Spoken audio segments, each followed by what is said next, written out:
안녕하세요, 여러분. 저는 올해 69세인 박영숙이라고 합니다. 지금 제가 앉아 있는 이곳은 캐나다 밴쿠버 버나비에 있는 저의 새 집입니다. 창밖으로 보이는 푸른 잔디밭과 조용한 주택가를 보고 있으면 정말 이사를 잘했다는 생각이 절로 듭니다. 사실 35년 동안 살던 집을 떠나기까지는 정말 많은 고민과 용기가 필요했어요. 하지만 지금 이 순간 저는 제 자신이 정말 자랑스럽습니다. 69세라는 나이에 새로운 동네로 이사를 한다는 것이 쉬운 일은 아니었거든요. 특히 자녀들은 처음에 많이 반대했어요. 그런데 지금은 오히려 제 선택이 옳았다고 인정해주고 있습니다. 왜 이사를 하게 되었는지, 그 과정에서 어떤 일들이 있었는지, 그리고 지금은 어떻게 살고 있는지를 여러분께 말씀드리고 싶어요. 혹시 저와 비슷한 고민을 하고 계신 분들이 있다면 조금이나마 도움이 되었으면 좋겠어요. 나이가 들었다고 해서 변화를 두려워할 필요는 없다는 것을, 오히려 지혜로운 선택으로 더 나은 삶을 살 수 있다는 것을 보여드리고 싶습니다. 저는 1989년, 그러니까 제가 34세일 때 남편과 함께 캐나다로 이민을 왔어요. 그때는 정말 젊었죠. 아들이 7살, 딸이 4살이었으니까 아이들 교육을 위해서 온 거였어요. 한국에서는 남편이 작은 회사를 운영했었는데 아이들 미래를 생각해서 모든 것을 정리하고 캐나다로 왔습니다. 처음에는 정말 힘들었어요. 영어도 서툴렀고 캐나다 문화도 낯설었거든요. 남편은 공장에서 일했고 저는 의료기기 회사에서 사무직으로 일하면서 서서히 정착해 나갔어요. 그때 선택한 동네가 바로 밴쿠버 이스트 사이드였습니다. 집값도 적당하고 교통도 편리했고 무엇보다 다양한 인종이 어우러져 사는 동네였어요. 이탈리아 사람들, 동유럽에서 온 사람들, 인도 사람들, 그리고 저희 같은 한국 사람들까지. 모두들 서로 다른 문화를 존중하면서도 캐나다인으로서 함께 살아가려고 노력했어요. 35년 전 그 동네는 정말 아름다웠어요. 봄이 되면 벚꽃이 만발하고 여름에는 아이들이 공원에서 뛰어노는 소리가 들렸죠. 가을에는 낙엽이 떨어지는 길을 걸으며 이웃들과 인사를 나누고 겨울에는 눈 오는 날 서로 눈 치우는 것을 도와주기도 했어요. 저희 옆집에는 이탈리아에서 온 안토니오 할아버지가 살았는데 매년 여름이면 토마토를 키워서 나눠주셨어요. 건너편에는 인도에서 온 젊은 부부가 살았는데 그 집 아이들과 저희 아이들이 함께 자랐어요. 모두들 영어로 소통했고 때로는 서로의 언어를 조금씩 가르쳐 주기도 했죠. 저는 그 동네에서 정말 행복했어요. 아이들도 잘 자랐고 남편과 저도 안정적인 직장에서 열심히 일했어요. 주말이면 이웃들과 함께 바비큐 파티를 하기도 하고 크리스마스 때는 집 앞을 함께 장식하기도 했어요. 캐나다의 진정한 다문화주의를 몸소 체험하며 살았던 것 같아요. 그런데 2015년 즈음부터 조금씩 변화가 시작되었어요. 처음에는 별로 신경 쓰지 않았어요. 새로운 이웃들이 이사를 오는 것은 당연한 일이니까요. 그런데 그 새로운 이웃들 대부분이 중국에서 온 분들이었어요. 처음에는 오히려 좋다고 생각했어요. 캐나다는 원래 이민자의 나라니까 더 다양한 문화가 들어오는 것이 좋은 일이라고 생각했거든요. 저도 이민자였으니까 새로 온 분들의 마음을 충분히 이해할 수 있었어요. 하지만 시간이 지나면서 뭔가 다르다는 것을 느끼기 시작했어요. 다른 이민자들과는 달리 이분들은 기존 지역 사회와 섞이려고 하지 않는 것 같았어요. 중국어로만 대화하고 중국 사람들끼리만 어울리는 모습을 자주 보게 되었어요. 처음에는 시간이 지나면 달라지겠지 생각했어요. 저도 처음 이민 왔을 때는 한국 사람들과만 어울렸던 적이 있었거든요. 하지만 점차 캐나다 사회에 적응하면서 다양한 사람들과 교류하게 되었는데 이분들은 시간이 지나도 변화가 없었어요. 2018년쯤 되니까 동네 상점들이 하나둘 바뀌기 시작했어요. 35년 동안 다녔던 이탈리아 할아버지가 운영하던 작은 마켓이 문을 닫고 그 자리에 중국 식품점이 들어왔어요. 간판도 모두 중국어로 바뀌었죠. 처음에는 신기하기도 했어요. 중국 음식 재료들을 구경하는 재미도 있었고요. 하지만 점차 그 가게에서는 영어로 대화하는 것이 어려워졌어요. 직원들이 모두 중국어만 하거든요. 그래도 저는 참았어요. 이해하려고 노력했어요. 새로 이민 온 사람들이니까 영어가 서툴 수 있다고 생각했거든요. 저도 처음에는 영어가 어려웠으니까요. 하지만 2020년 코로나가 시작되면서 상황이 급격히 달라졌어요. 집에 있는 시간이 많아지면서 동네 변화를 더 자세히 관찰하게 되었거든요. 그리고 그때부터 정말 놀라운 변화들을 목격했어요. 길에서 들리는 언어가 완전히 바뀌었어요. 예전에는 영어, 이탈리아어, 힌디어, 한국어 등 다양한 언어가 들렸는데 이제는 거의 중국어만 들렸어요. 젊은 중국인들이 아파트 복도에서 큰 소리로 중국어로 대화하는 모습도 자주 보게 되었고요. 가장 충격적이었던 것은 동네 슈퍼마켓이었어요. 35년 동안 다녔던 그 슈퍼마켓이 중국계 사업자에게 팔렸거든요. 직원들도 모두 중국 사람들로 바뀌었고 상품 배치도 완전히 달라졌어요. 처음에는 별 문제 없을 거라고 생각했어요. 하지만 실제로 가보니까 정말 당황스러웠어요. 35년 동안 단골이었던 저를 아는 직원이 아무도 없었거든요. 새로운 직원들은 제가 영어로 말을 걸어도 중국어로만 대답했어요. 어느 날은 정말 기가 막힌 일이 있었어요. 우유를 사려고 했는데 가격표가 이상했거든요. 직원에게 영어로 물어봤더니 그 젊은 중국인 직원이 저를 빤히 쳐다보더니 중국어로 뭔가 중얼거리면서 무시했어요. 다른 중국인 직원을 불러서 중국어로 대화하더라고요. 그래서 제가 매니저를 불러달라고 했어요. 35년 동안 이 가게 단골이었다고 영어로 설명해 달라고 했죠. 그런데 매니저마저 중국 사람이더라고요. 영어는 하지만 정말 건성으로 대답하면서 마치 제가 귀찮은 존재인 것처럼 대했어요. 그날 집에 돌아와서 정말 많은 생각을 했어요. 35년 동안 이 동네에서 세금 내고 법 지키고 이웃들과 좋은 관계 유지하며 살아왔는데 이제는 제가 외국인 취급을 받는다는 것이 믿어지지 않았어요. 설상가상으로 아파트 관리 사무소까지 바뀌었어요. 새로 온 관리업체가 중국계였거든요. 공지사항들이 중국어와 영어로 나오기 시작했는데 중국어가 훨씬 자세하고 영어는 대충 번역해 놓은 수준이었어요. 어느 날 아파트 관리비 문제로 사무소에 갔는데 직원이 저에게 중국어로 말을 걸더라고요. 제가 영어로 대답했더니 마치 제가 중국어를 못하는 것이 이상하다는 듯한 표정을 짓더라고요. 35년간 이 아파트에 살았다고 말했는데도 별로 관심 없어 하더라고요. 그때부터 저는 정말 심각하게 고민하기 시작했어요. 이곳이 아직도 캐나다인지 아니면 중국의 어느 도시인지 헷갈릴 정도였거든요. 길에서 만나는 사람들의 90%가 중국어로 대화하고 상점 간판들도 거의 다 중국어였어요. 한국 전쟁 이후 어려운 시절을 겪으며 자란 저로서는 이런 급격한 변화가 낯설기도 하고 두렵기도 했어요. 하지만 동시에 화가 나기도 했어요. 저는 캐나다 시민권자이고 35년 동안 이 나라에 기여하며 살아왔는데 왜 제가 소외당해야 하는지 이해할 수 없었거든요.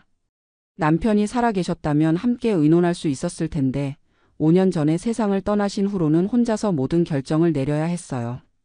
자녀들과도 상의해봤지만 토론토에 사는 아들과 시애틀에 사는 딸은 멀리 있다 보니 제 상황을 완전히 이해하지는 못하는 것 같았어요. 아들은 전화로 이렇게 말했어요. 엄마 그냥 참고 사세요. 이사하는 것은 너무 힘들어요.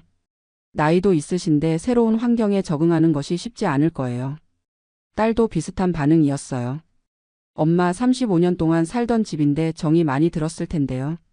조금 불편하더라도 참고 지내시면 안 될까요? 하지만 저는 점점 확신이 섰어요. 이곳은 더 이상 제가 편안히 살 수 있는 곳이 아니라는 것을요. 매일 불편함을 감수하면서 사는 것보다는 용기를 내서 새로운 곳으로 이사하는 것이 낫겠다고 생각했어요.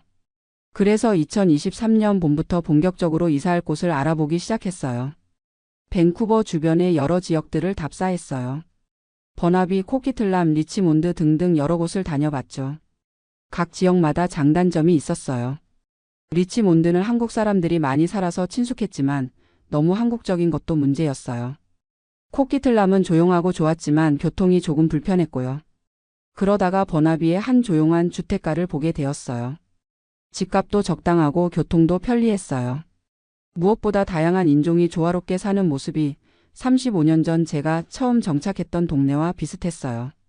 그 동네에서 만난 이웃들은 모두 영어로 대화했고 서로 다른 문화를 존중하는 분위기였어요.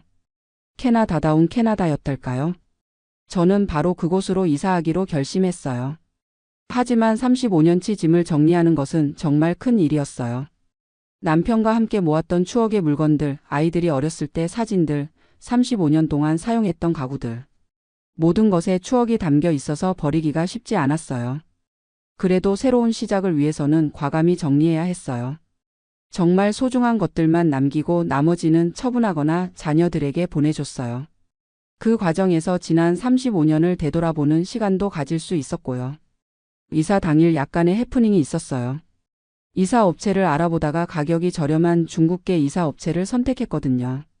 그런데 이사 당일 아침 직원들이 와서 중국어로만 대화하더라고요. 저에게도 중국어로 말을 걸어서 당황했어요. 제가 영어로 대답하니까 그제서야 영어를 하더라고요. 하지만 정말 성의 없이 대답하면서 마치 제가 중국어를 못하는 것이 이상하다는 듯한 표정을 짓더라고요. 그 순간 정말 화가 났어요. 저는 당당하게 말했어요. 저는 캐나다 시민권자이고 여기서 35년을 살았습니다. 캐나다에서는 영어와 프랑스어가 공용어예요. 중국어가 아니라고요. 그러자 그 직원들이 서로 중국어로 뭔가 수군거리더라고요. 아마 저에 대해 좋지 않은 말을 했을 거예요. 하지만 저는 개의치 않았어요. 오히려 더욱 당당해졌거든요. 옛 동네를 떠나면서 마지막으로 둘러봤는데 정말 완전히 달라져 있었어요. 제가 35년 동안 정들었던 그 동네는 더 이상 존재하지 않았어요. 모든 간판이 중국어였고 길에서 들리는 것도 중국어뿐이었어요. 그날 저녁 새 집에서의 첫날 밤을 맞았어요. 조용하고 평온했어요. 창밖으로 보이는 풍경도 아름다웠고 무엇보다 마음이 편안했어요. 35년 만에 처음으로 집에서 진정한 평안을 느낄 수 있었어요.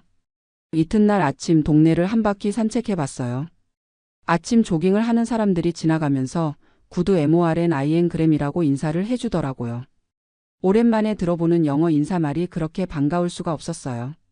근처 커피숍에 들어가서 커피를 주문했어요. 젊은 직원이 밝은 미소로 영어로 주문을 받아주더라고요. 그리고 제가 새로 이사 온 것을 알고는 동네에 대해 친절하게 설명해 주기까지 했어요. 그때 정말 눈물이 날 뻔했어요. 이런 게 바로 캐나다구나, 이런 게 바로 제가 35년 전에 사랑에 빠졌던 그 캐나다구나 하는 생각이 들었거든요. 새 집 옆에는 인도에서 온 가족이 살고 있었는데 정말 친절했어요. 제가 이사 온 것을 보고 직접 와서 인사를 하더라고요. 그리고 동네 마트는 어디에 있고 병원은 어디에 있고 대중교통은 어떻게 이용하는지 자세히 알려줬어요. 맞은편에는 캐나다 태생 백인 가족이 살고 있었는데 이분들도 정말 따뜻하게 맞아주셨어요. 할머니가 직접 만든 쿠키를 가져다 주시면서 무엇이든 궁금한 것이 있으면 언제든 물어보라고 하셨어요. 이런 게 바로 제가 기억하던 캐나다의 모습이었어요. 서로 다른 문화적 배경을 가진 사람들이 영어라는 공통언어로 소통하고 서로를 존중하며 살아가는 모습이요. 새 동네의 슈퍼마켓에 가봤는데 정말 감동적이었어요. 직원들이 모두 영어로 친절하게 응대해 주더라고요. 그리고 다양한 인종의 직원들이 함께 일하고 있었어요. 한국 사람 직원도 있었고 인도 사람, 필리핀 사람, 백인 직원들도 있었어요. 가격 문의를 했을 때도 친절하게 설명해 주셨고 제가 필요한 상품을 찾지 못하고 있을 때는 직접 안내까지 해주셨어요. 정말 오랜만에 느껴보는 따뜻한 서비스였어요. 은행에 가서 주소 변경을 했을 때도 마찬가지였어요. 직원이 정말 친절하게 모든 절차를 도와주셨고 새 동네에 대한 정보도 많이 알려주셨어요. 이 지역에는 시니어를 위한 프로그램들이 많다면서 관련 정보를 인쇄해서 주시기까지 했어요. 병원에 가서 의료보험 정보를 업데이트했을 때도 놀라웠어요. 접수 직원부터 간호사, 의사까지 모두 영어로 소통이 되더라고요. 의사 선생님은 제가 새로 이사 온 것을 알고 이 지역 의료시설에 대해 자세히 설명해 주셨어요. 이사한 지 3개월 정도 지났을 때 자녀들이 저를 보러 왔어요. 아들과 딸 모두 제가 이렇게 밝아진 모습을 보고 깜짝 놀라더라고요. 표정도 밝아졌고 목소리에도 활력이 생겼다면서요. 딸이 이렇게 말했어요. 엄마 정말 이사를 잘하신 것 같아요. 예전에는 전화할 때마다 뭔가 스트레스 받으시는 것 같았는데 지금은 정말 행복해 보이세요. 아들도 인정했어요. 엄마가 옳았어요. 나이가 들었다고 해서 변화를 두려워할 필요는 없었네요. 오히려 더 나은 환경을 찾아서 이사하신 것이 현명한 선택이었어요. 그때 정말 뿌듯했어요. 69세의 나이에 새로운 도전을 한 제 자신이 자랑스러웠거든요. 많은 사람들이 나이 들면 변화를 두려워하는데 저는 오히려 더 나은 삶을 위해 용기를 냈으니까요. 몇 달 후에 예전 동네를 한번 방문해 봤어요. 친구들도 만나고 추억의 장소들도 둘러보려고요. 하지만 정말 충격적이었어요. 제가 떠난 지 얼마 안 됐는데 더욱 더 중국화가 진행되어 있었거든요. 예전에 다니던 슈퍼마켓은 아예 중국 슈퍼마켓이 되어 있었어요. 간판도 중국어로만 되어 있고 들어가 보니 상품도 거의 다 중국 제품들이더라고요. 그리고 손님들도 대부분 중국 사람들이었어요. 길을 걸어도 영어를 들을 수가 없었어요. 모든 대화가 중국어였고 상점들도 중국어 간판뿐이었어요. 정말 중국의 어느 도시에 온 것 같은 느낌이었어요. 그때 정말 확신했어요. 제가 이사한 결정이 100% 옳았다는 것을요. 만약에 계속 그곳에 살았다면 저는 매일 스트레스를 받으면서 살았을 거예요. 69세의 나이에 그런 스트레스는 정말 견디기 힘들었을 테니까요. 새 동네에서는 지역 시니어 센터에도 가입했어요. 다양한 문화적 배경을 가진 시니어들이 함께 활동하는 곳이었어요. 모두들 영어로 소통하면서 서로의 문화를 존중하고 배우려고 노력하더라고요. 그곳에서 새로운 친구들도 많이 사귀었어요. 이탈리아에서 온 마리아 할머니, 인도에서 온 프리아 할머니, 독일에서 온 헬가 할머니 등등. 모두들 저와 비슷한 연배의 이민 1세대 분들이었어요. 함께 요가도 하고 책도 읽고 때로는 각자의 나라 음식을 만들어서 나눠 먹기도 해요. 저는 김치찌개와 비빔밥을 만들어 가져가면 다들 정말 좋아하세요. 마리아 할머니는 파스타를, 프리아 할머니는 커리를 만들어 오시고요. 이런 진정한 다문화 교류가 바로 제가 원했던 캐나다의 모습이에요. 서로 다른 문화를 가진 사람들이 영어라는 공통언어로 소통하면서 서로를 이해하고 존중하는 것이요. 지금 생각해보면 제가 경험했던 것은 다문화주의가 아니라 일종의 문화적 침범이었던 것 같아요. 기존 지역 사회와 소통하려고 노력하지 않고 자신들만의 공간을 만들어서 기존 주민들을 밀어내는 것이었거든요. 물론 모든 중국 사람들이 그런 것은 아니에요. 새 동네에도 중국계 가족들이 살고 있는데 이분들은 완전히 달라요. 영어로 소통하고 지역 사회 활동에도 적극적으로 참여하세요. 아이들도 영어와 중국어를 모두 잘하면서 캐나다 문화에 잘 적응하고 있어요. 이런 분들을 보면서 느끼는 것은 결국 개인의 태도와 노력이 중요하다는 것이에요. 이민을 와서도 자신의 문화만 고집하면서 기존 사회와 섞이려고 하지 않으면 갈등이 생길 수밖에 없어요. 이사한 지 이제 1년이 넘었는데 정말 만족하고 있어요. 건강도 좋아졌고 마음의 여유도 생겼어요. 매일 아침 일어나는 것이 즐겁고 동네 산책을 하는 것도 기분 좋아요. 요즘은 새로운 취미도 시작했어요. 시니어 센터에서 하는 원예 수업에 참여하고 있거든요. 작은 화분에 허브를 키우는 건데 정말 재미있어요.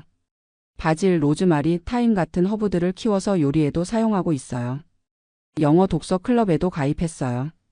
매주 한 번씩 모여서 책을 읽고 토론하는 모임인데 정말 자극적이에요. 다양한 배경을 가진 사람들과 함께 책을 읽고 의견을 나누면서 새로운 관점을 배우게 돼요. 컴퓨터 수업도 듣고 있어요.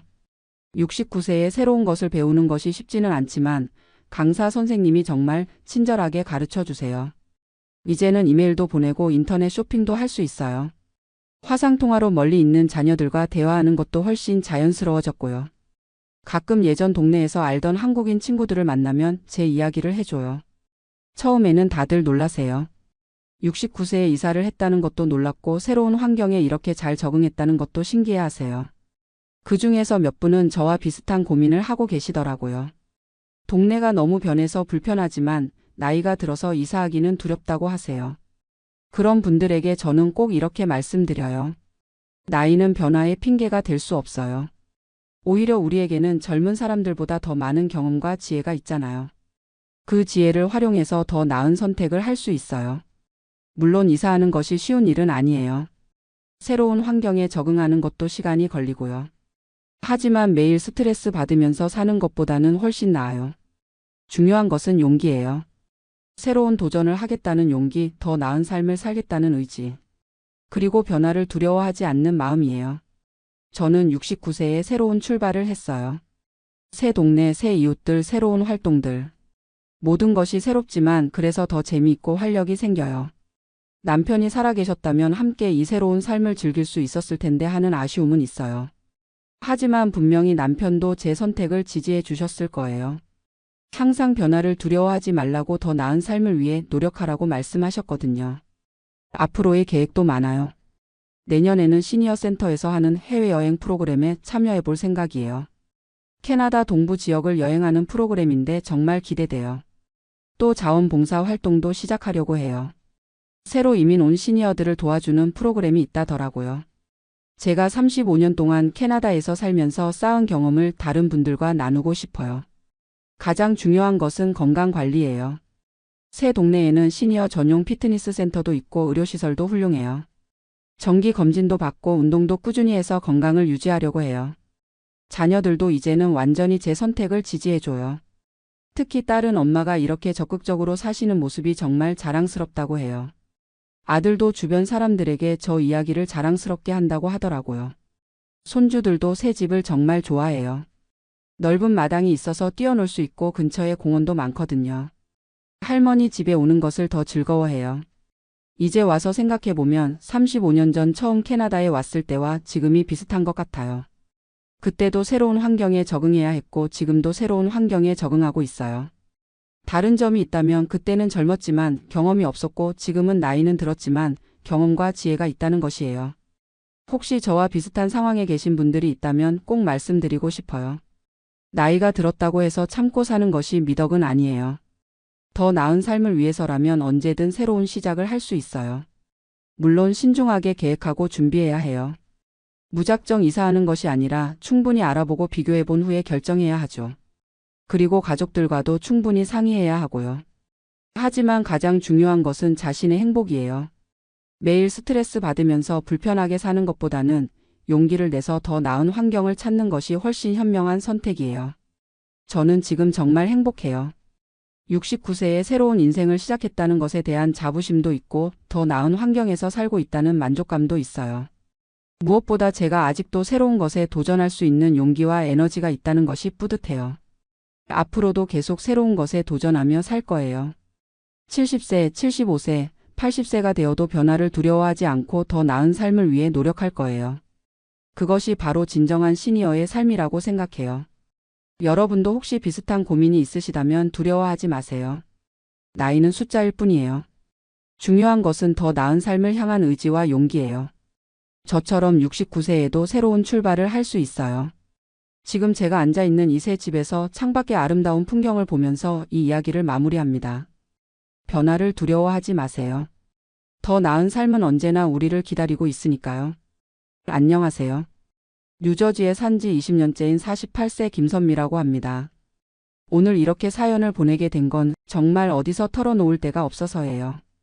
작년 가을에 한국에 계시던 저희 어머니를 모셔왔는데 솔직히 말씀드리면 매일이 전쟁 같습니다. 문화 충돌이라는 말로는 부족할 정도로 하루하루가 눈치 보고 조심하고 때로는 서로 상처받는 연속이에요. 처음 어머니를 모셔오게 된 이유부터 말씀드릴게요. 어머니는 74세이신데 아버지가 3년 전에 돌아가신 후로 혼자 지내셨어요. 처음에는 괜찮다고 자기 집에서 잘 지내겠다고 하셨는데 작년 여름부터 건강이 급격히 나빠지셨어요. 고혈압과 당뇨가 있으셨는데 무릎 관절염까지 생기면서 거동이 불편해지셨거든요. 한국에 있는 형님네가 어머니를 돌봐드리긴 했지만 형수님도 직장을 다니시고 조카들도 대학생이라 바쁘고 그런데 어머니가 어느 날 새벽에 넘어지셔서 응급실에 실려가신 적이 있었어요. 다행히 큰 상처는 없으셨지만 그때 형님이 전화하셔서 어머니 혼자 두기가 너무 위험하겠다고 하시더라고요. 사실 저도 계속 마음에 걸렸어요. 20년 동안 미국에 살면서 어머니께 효도다운 효도를 못했다는 생각이 늘 있었거든요. 1년에 한 번씩 한국에 가는 게 전부였으니까요. 남편이랑 상의하니까 어머니 연세도 많으시고 이참에 모셔와서 우리가 모시자고 하더라고요. 남편이 좋은 사람이에요. 20년 전에 결혼할 때부터 어머니를 친어머니처럼 섬겼거든요. 그래서 작년 8월에 어머니 영주권 신청을 시작했어요. 시민권자 자녀가 부모를 초청하는 건 서류만 제대로 준비하면 그리 어렵지 않다고 하더라고요. 물론 시간은 좀 걸리지만 IS 130 신청서부터 시작해서 MVC 단계 거쳐서 결국 작년 10월에 한국 대사관에서 면접까지 마쳤어요. 11월 말에 어머니가 미국에 오셨죠. 처음 공항에서 어머니를 뵈었을 때는 정말 기뻤어요. 20년 만에 어머니와 한 집에서 살게 된다는 게 꿈만 같았거든요. 어머니도 손주들 보신다고 많이 기뻐하셨고요. 그런데 문제는 그 다음부터였어요. 첫 번째 충격은 음식이었어요. 어머니는 한국에서 드시던 방식대로 사시려고 하시는데 저희 집은 이미 20년 동안 미국식으로 적응해서 살고 있었거든요. 아침에 일어나시자마자 선미야, 김치는 어디 있니? 된장찌개는 언제 끓여줄 거니? 이런 식으로 물어보시는 거예요. 사실 저희 집은 아침에 시리얼이나 토스트 간단한 걸로 때우는 편이에요. 아이들도 학교 가기 전에 바쁘고 남편도 출근 준비로 바쁘거든요. 그런데 어머니는 아침부터 제대로 된 한식을 원하시는 거예요. 미국에 살아도 한국 사람인데 아침부터 그런 서양 음식만 먹으면 어떻게 하니? 이런 말씀을 계속 하시더라고요. 어머니 말씀이 틀린 건 아니에요. 저도 한국 음식이 그립긴 하거든요. 하지만 매일 아침마다 찌개를 끓이고 반찬을 여러 가지 준비하는 건 현실적으로 어려웠어요. 주말에는 그래도 시간이 있으니까 어머니가 좋아하시는 음식들을 해드렸어요. 김치찌개, 된장찌개, 불고기 같은 것들. 그런데 평일에는 정말 힘들었거든요. 더 힘든 건 장보기였어요. 어머니가 한국 마트에 가자고 하시는데 저희 집에서 한국 마트까지는 차로 40분은 걸려요. 매일 갈 수는 없잖아요. 그럼 집 앞 마트에서 사면 되지 않느냐고 하셨는데 미국 마트에서 파는 채소들을 보시고는 이게 무슨 배추냐, 이게 무슨 무냐. 이런 식으로 말씀하시는 거예요. 특히 김치 때문에 정말 힘들었어요.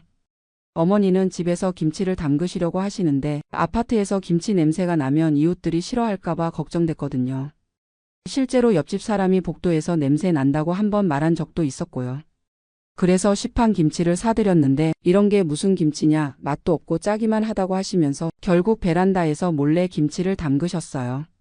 다행히 겨울이라 추워서 냄새가 많이 안 났지만 여름이 되면 어떻게 할지 걱정이에요. 두 번째 문제는 의료 시스템이었어요. 어머니가 고혈압약과 당뇨약을 드셔야 하는데 미국에서는 의사 처방전 없이는 약을 살 수 없잖아요. 한국에서 가져오신 약이 떨어져서 급하게 병원에 모시고 갔는데 의사가 영어로만 설명하니까 어머니가 이해를 못하시는 거예요. 제가 통역을 해드렸지만 의학 용어들은 저도 정확히 모르는 게 많아서 어머니가 답답해 하셨어요. 한국에서는 의사가 이렇게 설명해 주는데 여기는 왜 이렇게 대충대충이냐고 하시면서. 더 큰 문제는 의료비였어요. 어머니가 메디케어 자격이 안 되시니까 개인 보험을 들어야 하는데 나이가 많으셔서 보험료가 한 달에 $600가 넘더라고요. 그것도 모자라서 어머니가 한국에서 하시던 대로 침이나 부항 같은 걸 받고 싶어 하시는데 보험이 안 돼서 다 개인 부담이에요. 한 번 가면 $100씩 나가니까 경제적으로도 부담이 되고. 세 번째는 아이들과의 관계였어요. 어머니가 오시기 전에는 손주들과 잘 지내실 거라고 생각했거든요. 1년에 한 번씩 한국 갈 때는 그랬거든요. 그런데 막상 같이 살아보니까 언어 문제가 생각보다 심각했어요. 저희 아이들이 한국어를 어느 정도는 하지만 일상 대화 정도지 깊은 얘기는 힘들거든요. 어머니는 손주들한테 한국의 예의 범절을 가르치시려고 하시는데 아이들은 이해를 못하는 거예요. 할머니한테 두 손으로 인사해야 한다. 어른 앞에서는 다리를 꼬고 앉으면 안 된다. 이런 것들. 아이들 입장에서는 갑자기 모르는 규칙들이 생기니까 불편해 하더라고요. 특히 16살인 큰아들은 Mom why does grandma and keep TLLIN 그램 미워투도? 이런 식으로 저한테 불평하고 어머니도 답답하셨을 거예요. 손주들이 자기 말을 잘 안 듣고 한국어로 대화하는 것도 힘들어하고 요즘 아이들은 예의가 없다고 계속 말씀하시더라고요. 가장 힘들었던 건 아이들 교육관이었어요. 어머니는 아이들이 공부를 더 열심히 해야 한다고 생각하시는데 저희는 아이들이 스트레스 받지 않는 선에서 적당히 하면 된다고 생각하거든요. 어머니가 아이들한테 너희는 한국 아이들보다 경쟁이 없어서 좋겠다. 한국 아이들은 밤늦게까지 공부한다. 이런 말씀을 하시니까 아이들이 부담스러워 하더라고요. 네 번째는 사회활동이었어요. 어머니를 한인교회에 모시고 갔는데 거기서 만난 분들과도 잘 안 맞으시더라고요. 여기 사람들은 한국 사람 같지가 않다고 하시면서 말투도 이상하고 생각하는 것도 다르다고 하시는 거예요. 실제로 미국에 오래 산 한국 분들은 한국식 사고방식과 미국식 사고방식이 섞여 있잖아요. 어머니 입장에서는 그게 어색하셨을 거예요. 한인 시니어 센터에도 모시고 갔는데 거기서도 마찬가지였어요. 다른 할머니들과 대화하시다가 이 사람들은 미국에 너무 오래 살아서 한국을 잊었다고 하시더라고요. 그러면서 한국에 있을 때가 좋았다는 말씀을 자주 하시니까 저도 마음이 아팠어요. 어머니 좋으라고 모셔온 건데 오히려 스트레스만 드리는 것 같아서. 다섯 번째는 날씨와 환경이었어요. 뉴저지 겨울이 한국보다 춥잖아요.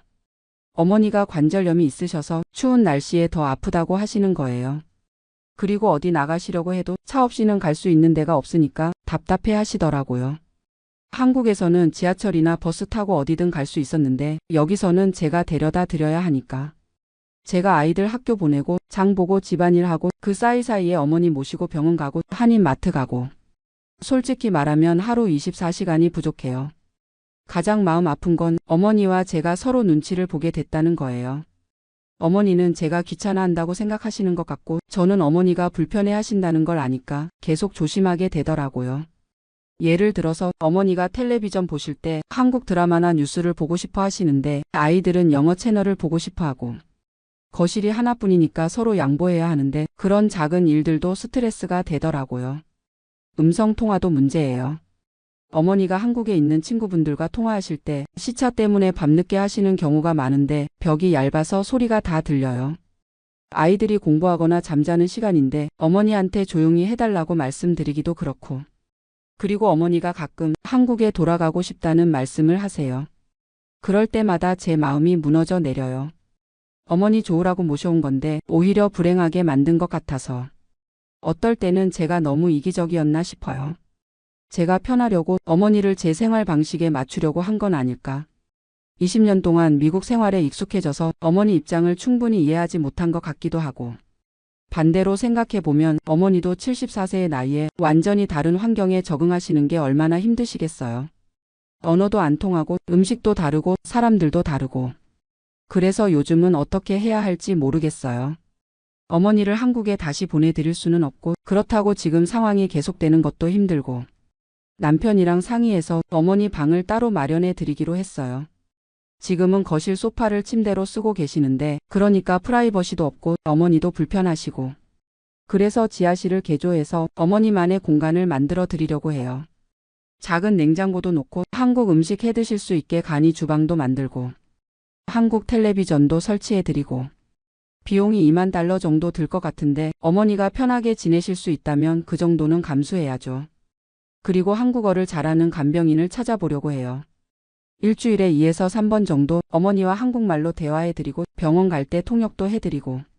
제가 어머니와 24시간 붙어 있으니까 서로 스트레스가 더 심한 것 같아요. 어머니도 딸한테만 의존하시는 게 부담스러우실 것 같고. 한인교회에서 어머니 또래 분들을 더 소개해 주기로 했어요. 한국에서 최근에 오신 분들 중에 어머니와 비슷한 상황인 분들이 계시더라고요. 그분들과 친해지시면 한국 얘기도 하시고 덜 외로우실 것 같아요. 아이들한테도 할머니에 대해 다시 설명해 줬어요. 할머니가 우리를 사랑해서 오신 거고 할머니 입장에서는 모든 게 어색하고 힘드시다고. 그러니까 할머니 말씀을 잘 들어야 한다고. 큰아들이 그러더라고요. Mom, I understand grammar and loves us, but it's hard for me to. 맞는 말이에요. 아이들도 갑자기 생활 패턴이 바뀌니까 힘들 거예요. 그래서 가족 회의를 했어요. 어머니도 함께 앉아서 각자 힘든 점들을 얘기해 보자고. 물론 제가 통역을 해가면서. 어머니가 말씀하시길 나도 너희들 불편하게 하려고 온 게 아니다. 그런데 74년 동안 살아온 방식을 갑자기 바꾸기는 어렵다고. 특히 음식은 정말 힘들다. 매일 샌드위치나 피자만 먹을 수는 없지 않느냐고. 아이들도 솔직하게 얘기했어요. 할머니를 사랑하지만 갑자기 규칙들이 많아져서 어색하다고. 그리고 할머니와 대화하고 싶은데 한국어가 부족해서 답답하다고. 남편이 좋은 제안을 했어요. 가족 모두가 한국어 공부를 다시 시작하자고. 아이들은 한국어 실력을 늘리고 남편도 기초부터 다시 배우고. 그러면 어머니와 대화하기도 쉬워지고 어머니도 덜 외로우실 거라고.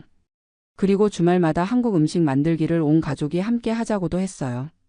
어머니가 요리를 가르쳐 주시고 아이들이 도와드리면서. 그러면 어머니도 보람을 느끼시고 아이들도 한국 문화를 배울 수 있을 거라고. 실제로 지난 주말에 김치 담그기를 같이 했어요.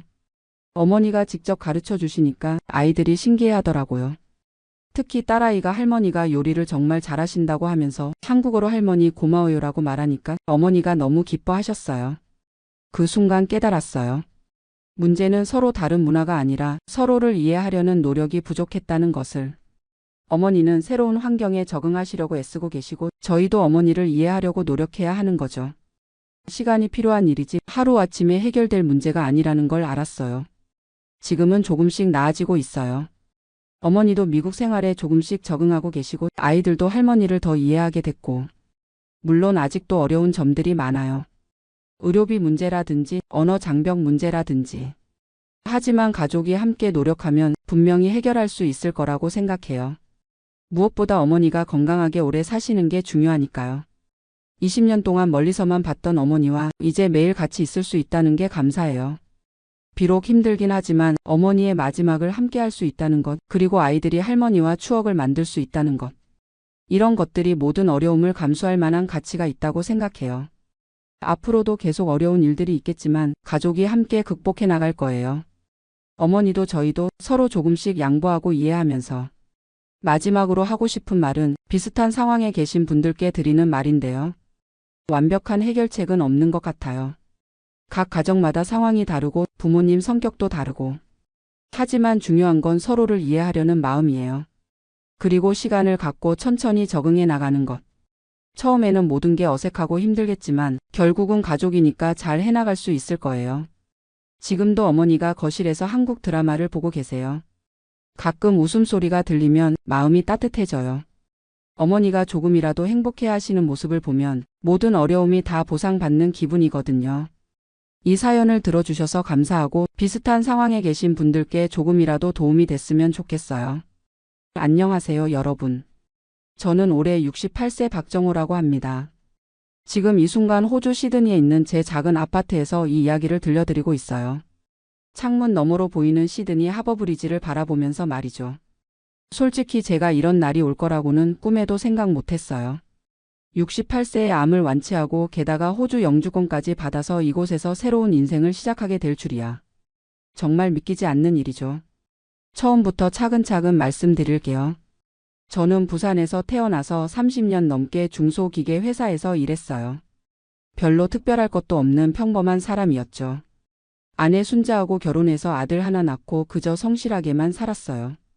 큰 욕심도 없었고 그냥 가족들이 건강하고 행복하기만 하면 된다고 생각했거든요. 우리 아들 민수가 10년 전에 호주로 이민을 갔어요. 처음에는 많이 섭섭했죠. 하지만 아들이 선택한 길이니까 응원해 주자고 생각했어요.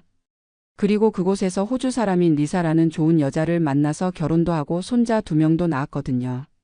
2년 전까지만 해도 저는 평범한 은퇴자였어요.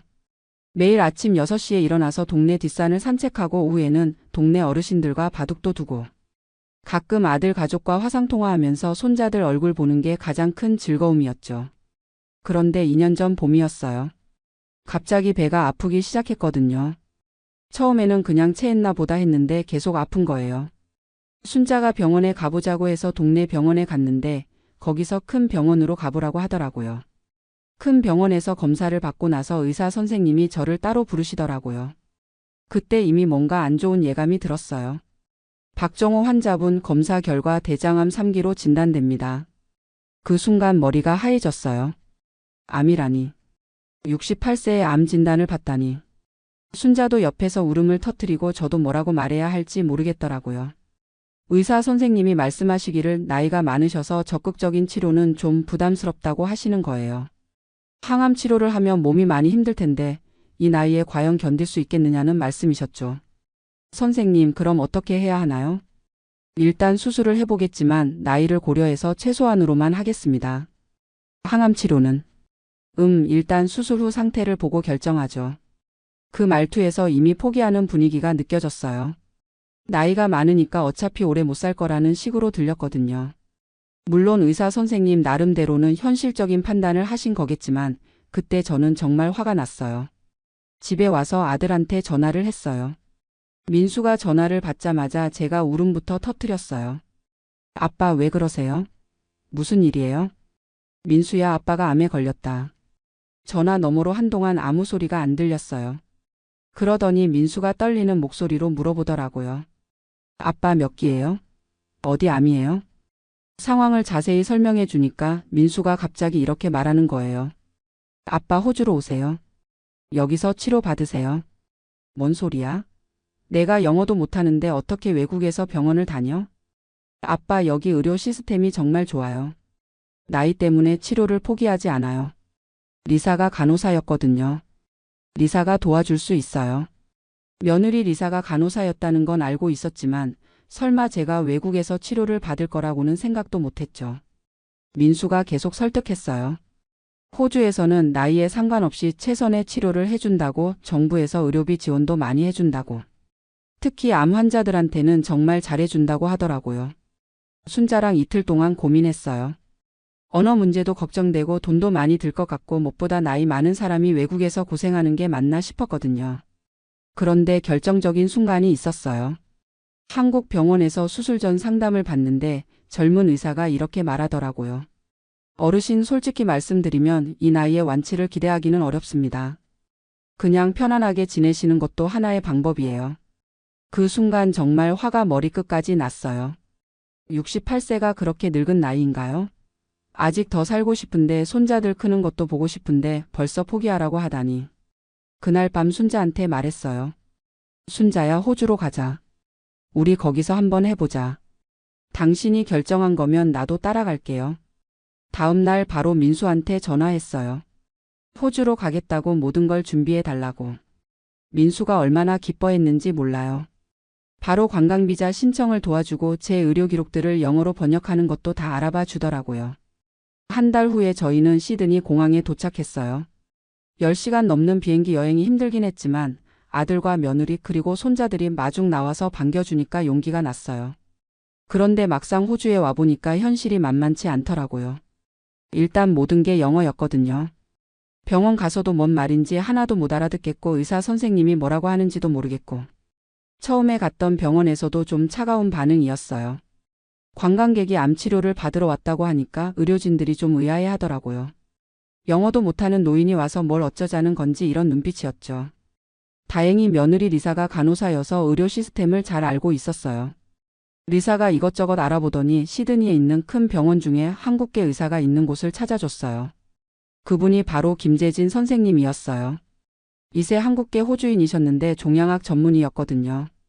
김 선생님을 처음 만났을 때 정말 반가웠어요.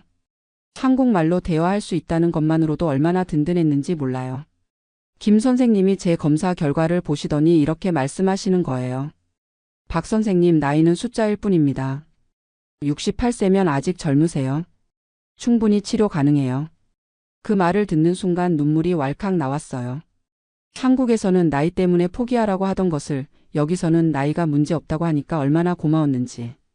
김 선생님이 설명해 주시기를 호주에서는 환자의 나이보다는 전체적인 건강 상태와 치료 의지를 더 중요하게 본다고 하시더라고요. 68세면 평균 수명을 고려했을 때 충분히 치료할 가치가 있다는 거죠. 본격적인 검사를 다시 받았어요. 한국에서 받았던 검사보다 훨씬 정밀하고 자세했어요. 그리고 놀라운 건 환자와 가족에게 모든 걸 상세히 설명해 주는 거였어요. 치료 계획부터 시작해서 예상되는 부작용, 성공 확률까지 다 알려주더라고요. 치료비 문제도 걱정이었는데 병원 사회복지사가 와서 상담을 해줬어요. 관광비자로 와서 치료를 받는 거지만 응급의료 상황으로 분류돼서 당장 큰 돈을 낼 필요는 없다고 하더라고요. 나중에 계산서를 받긴 하지만 여러 자선단체에서 도움을 받을 수 있는 방법도 있다고 했어요. 특히 캔서 카운셀이라는 곳에서 암 환자들을 많이 도와준다고 하더라고요. 실제로 나중에 그곳에서 교통비, 숙박비 같은 것들을 많이 지원받았어요. 드디어 수술을 받았어요. 한국에서는 나이 때문에 최소한으로만 하겠다고 했던 수술을 여기서는 완전히 제거하는 수술을 해주셨어요. 수술 시간도 5시간이나 걸렸어요. 수술 후에 깨어났을 때 김 선생님이 웃으시면서 말씀하시더라고요. 성공적으로 끝났습니다. 전이도 생각보다 적었고 깨끗하게 제거했어요. 그때 정말 하늘이 노래지는 것 같았어요. 순자도 옆에서 울면서 고마워했고 민수와 리사, 손자들까지 모두 와서 축하해줬어요. 하지만 진짜 힘든 건 항암 치료였어요. 6개월 동안 받았는데 정말 죽을 만큼 힘들더라고요. 토하고 머리카락 빠지고 몸무게도 10kg 넘게 빠졌어요. 그런데 신기한 건 병원 시스템이 정말 체계적이었다는 거예요. 항암 치료 받을 때마다 간호사들이 상태를 꼼꼼히 체크해주고 부작용이 심하면 바로 의사에게 연결해주고 심리 상담사도 와서 정신적으로 도와주고 가장 힘들었을 때 한국계 환자 모임도 만났어요. 저처럼 호주에서 암 치료를 받고 있는 한국 분들이 여러 명 계시더라고요. 그분들과 이야기하면서 많은 위로와 용기를 얻었어요. 특히 기억에 남는 분이 계세요. 70대 할머니셨는데 3년 전에 유방암 진단받고 호주에서 치료받아서 완치되신 분이었어요. 그분이 저한테 이렇게 말씀하시더라고요. 정호 씨, 여기서는 나이가 문제가 아니에요. 의지가 중요해요. 끝까지 포기하지 말아요. 그 말씀이 정말 큰 힘이 됐어요. 항암 치료를 받으면서 놀란 게 또 있었어요. 호주 정부에서 제공하는 지원이 정말 많더라고요. 교통비 지원, 숙박비 지원, 심지어 식비까지 도와주는 프로그램들이 있었어요. 저희가 관광비자로 왔는데도 인도적 차원에서 많은 도움을 받을 수 있었거든요. 6개월간의 항암 치료가 끝나고 재검사를 받았어요. 그때 김 선생님이 보여주신 검사 결과를 지금도 잊을 수 없어요. 박 선생님 축하드립니다. 완전 관해입니다. 암세포가 하나도 발견되지 않았어요. 완전 관해. 완치라는 뜻이었어요. 그 순간 저는 김 선생님 앞에서 대성통곡을 했어요. 순자도 민수도 리사도 모두 울었어요. 68세에 받은 새 생명이었거든요. 김 선생님이 말씀하시길 제 나이에 이 정도로 완벽하게 회복된 케이스는 정말 드물다고 하시더라고요. 의료진들도 모두 놀라워했어요. 정말 기적이에요. 선생님의 강한 의지와 가족의 사랑이 만들어낸 기적입니다. 그때부터 새로운 고민이 시작됐어요. 한국으로 돌아갈 것인가 아니면 호주에서 계속 지낼 것인가. 사실 처음 계획은 치료만 받고 한국으로 돌아가는 거였어요. 하지만 6개월 동안 호주에서 지내면서 생각이 많이 바뀌었거든요. 일단 의료 시스템이 너무 좋았어요. 정기 검진도 체계적이고 만약 재발한다면 여기서 치료받는 게 훨씬 나을 것 같았어요. 그리고 무엇보다 아들 가족과 함께 있으면서 손자들과 많은 시간을 보낼 수 있었거든요. 민수가 먼저 제안했어요. 아빠, 엄마 여기서 계속 사세요. 제가 부모님 비자 신청해 드릴게요. 부모님 비자라는 게 있더라고요. 호주 시민권자나 영주권자의 부모는 특별한 비자를 받을 수 있다는 거였어요. 물론 절차가 복잡하고 시간도 오래 걸리지만 충분히 가능하다고 했어요. 순자와 상의했어요. 한국에 있는 집도 있고 친구들도 있는데 정말 여기서 살 것인가? 당신이 건강하게 살 수 있는 곳이 어디든 나는 따라갈게요. 순자의 이 말이 결정적이었어요. 민수가 바로 부모님 비자 신청을 도와줬어요. 서류도 엄청 많고 복잡했지만 리사가 영어를 잘해서 많이 도와줬어요. 신청서에는 제가 암을 완치했다는 의료 기록도 첨부했어요. 김 선생님이 특별히 상세한 의료 소견서를 써주셨거든요. 68세의 대장암 3기를 완치한 케이스라며 현재 건강 상태가 매우 양호하다고 써주셨어요. 비자 심사를 기다리는 동안 또 다른 문제가 생겼어요. 관광비자가 만료되어 가는 거였어요. 다행히 의료비자라는 게 있어서 치료 기간 동안은 합법적으로 체류할 수 있었어요. 그 기간 동안 저는 새로운 경험들을 많이 했어요. 병원에서 만난 한국분들과 함께 환자 모임도 만들었고 시드니 한인회에서 하는 프로그램에도 참여했어요. 특히 기억에 남는 건 제가 다른 암 환자분들에게 경험담을 들려드린 거예요. 처음에는 제가 도움을 받기만 했는데 나중에는 제가 다른 분들에게 용기를 드릴 수 있게 된 거죠. 나이 때문에 포기하지 마세요. 68세에도 완치할 수 있어요. 제 이야기를 듣고 용기를 얻으셨다는 분들이 계셔서 정말 보람찼어요. 1년 반을 기다렸어요. 그러다가 드디어 연락이 왔어요. 부모님 비자가 승인됐다는 거였어요. 그날 민수가 전화로 알려줬을 때 저는 또 울었어요. 68세의 암을 이겨내고 이제 호주 영주권까지 받게 된 거예요. 이민성에서 비자를 받으러 갔을 때 담당자가 이렇게 말하더라고요. 미스터 파크 칸그레 말 ATUL ATIONS YOUR이 now a permanent resident of AUSTRLI요. 영어는 잘 못 알아듣지만 그 의미는 정확히 알 수 있었어요. 이제 저는 호주 영주권자가 된 거였어요. 첫 번째 영주권 카드를 받았을 때 정말 감격스러웠어요. 68세의 새로운 나라의 영주권자가 되다니 꿈같은 일이었죠. 지금은 호주에서 정착한 지 2년이 넘었어요. 매달 정기 검진을 받고 있는데 계속 좋은 결과가 나오고 있어요. 김 선생님이 5년만 더 이 상태를 유지하면 완전히 완치됐다고 볼 수 있다고 하시더라고요. 호주 생활도 많이 적응했어요. 영어는 아직도 서툴지만 기본적인 대화는 할 수 있게 됐어요. 손자들이 영어 선생님이 되어줘서 조금씩 늘고 있거든요. 메더케어 카드도 받았어요. 이제 정기 검진이나 병원비 걱정을 안 해도 돼요. 정말 든든한 시스템이에요. 요즘은 시드니 한인회에서 하는 노인 프로그램에도 참여하고 있어요. 저처럼 나이 드신 분들과 함께 운동도 하고 여행도 다니고 봉사활동도 해요. 특히 제가 요즘 하는 일이 있어요. 암 진단을 받고 절망하고 계신 한인분들에게 제 경험담을 들려드리는 거예요. 나이 때문에 포기하려는 분들께 희망을 드리고 싶거든요. 얼마 전에도 75세 할아버지가 위암 진단을 받고 치료를 포기하려고 하시는 걸 말렸어요. 할아버지 나이는 핑계예요. 75세도 충분히 젊어요. 저는 68세에 대장암 3기를 완치했어요. 그분이 결국 치료를 받기로 결심하시더라고요. 지금은 항암 치료를 받고 계시는데 상태가 많이 좋아지셨어요. 이런 일들을 하면서 제가 왜 이 힘든 과정을 겪었는지 이해가 되더라고요. 저 혼자만 살아남기 위해서가 아니라 다른 분들에게도 희망을 주기 위해서였나 봐요. 순자도 호주 생활에 잘 적응했어요. 리사가 정말 좋은 며느리거든요. 시어머니를 친어머니처럼 모셔줘요. 언어가 달라도 마음은 통하더라고요. 손자들도 할아버지 할머니와 함께 살게 돼서 좋아해요. 저는 손자들에게 한국어를 가르쳐주고 손자들은 저에게 영어를 가르쳐줘요. 서로 선생님이 되어주는 거죠. 큰 손자가 이번에 고등학교에 입학했는데 친구들에게 할아버지 자랑을 한다고 하더라고요. 우리 할아버지는 68세에 암을 이기고 호주 영주권도 받으신 슈퍼 할아버지야. 그 말을 들었을 때 정말 뿌듯했어요. 민수도 정말 효자예요. 처음에는 부모님을 호주로 모시는 게 부담스러웠을 텐데 한 번도 그런 내색을 안 하더라고요. 오히려 자기가 부모님과 함께 살 수 있어서 행복하다고 해요. 가끔 한국 친구들과 화상통화를 해요. 다들 부러워해요. 호주에서 암도 완치하고 영주권도 받았다고 하니까 정말 부럽다고 하더라고요. 그런데 저는 이게 운이 좋아서만 된 건 아니라고 생각해요. 물론 운도 따랐지만 무엇보다 포기하지 않았던 게 중요했어요. 68세라는 나이 때문에 치료를 포기하라고 했을 때 저는 포기하지 않았어요. 언어가 안 통하고 낯선 나라였지만 도전했어요. 가족들도 모두 함께 힘을 모아줬고요. 그리고 호주라는 나라의 시스템도 정말 감사해요. 나이나 국적에 상관없이 최선의 치료를 해주고 환자를 한 명의 인간으로 존중해주는 문화가 있거든요. 김 선생님 같은 좋은 의사분들도 만났고 병원 직원들도 모두 친절했어요.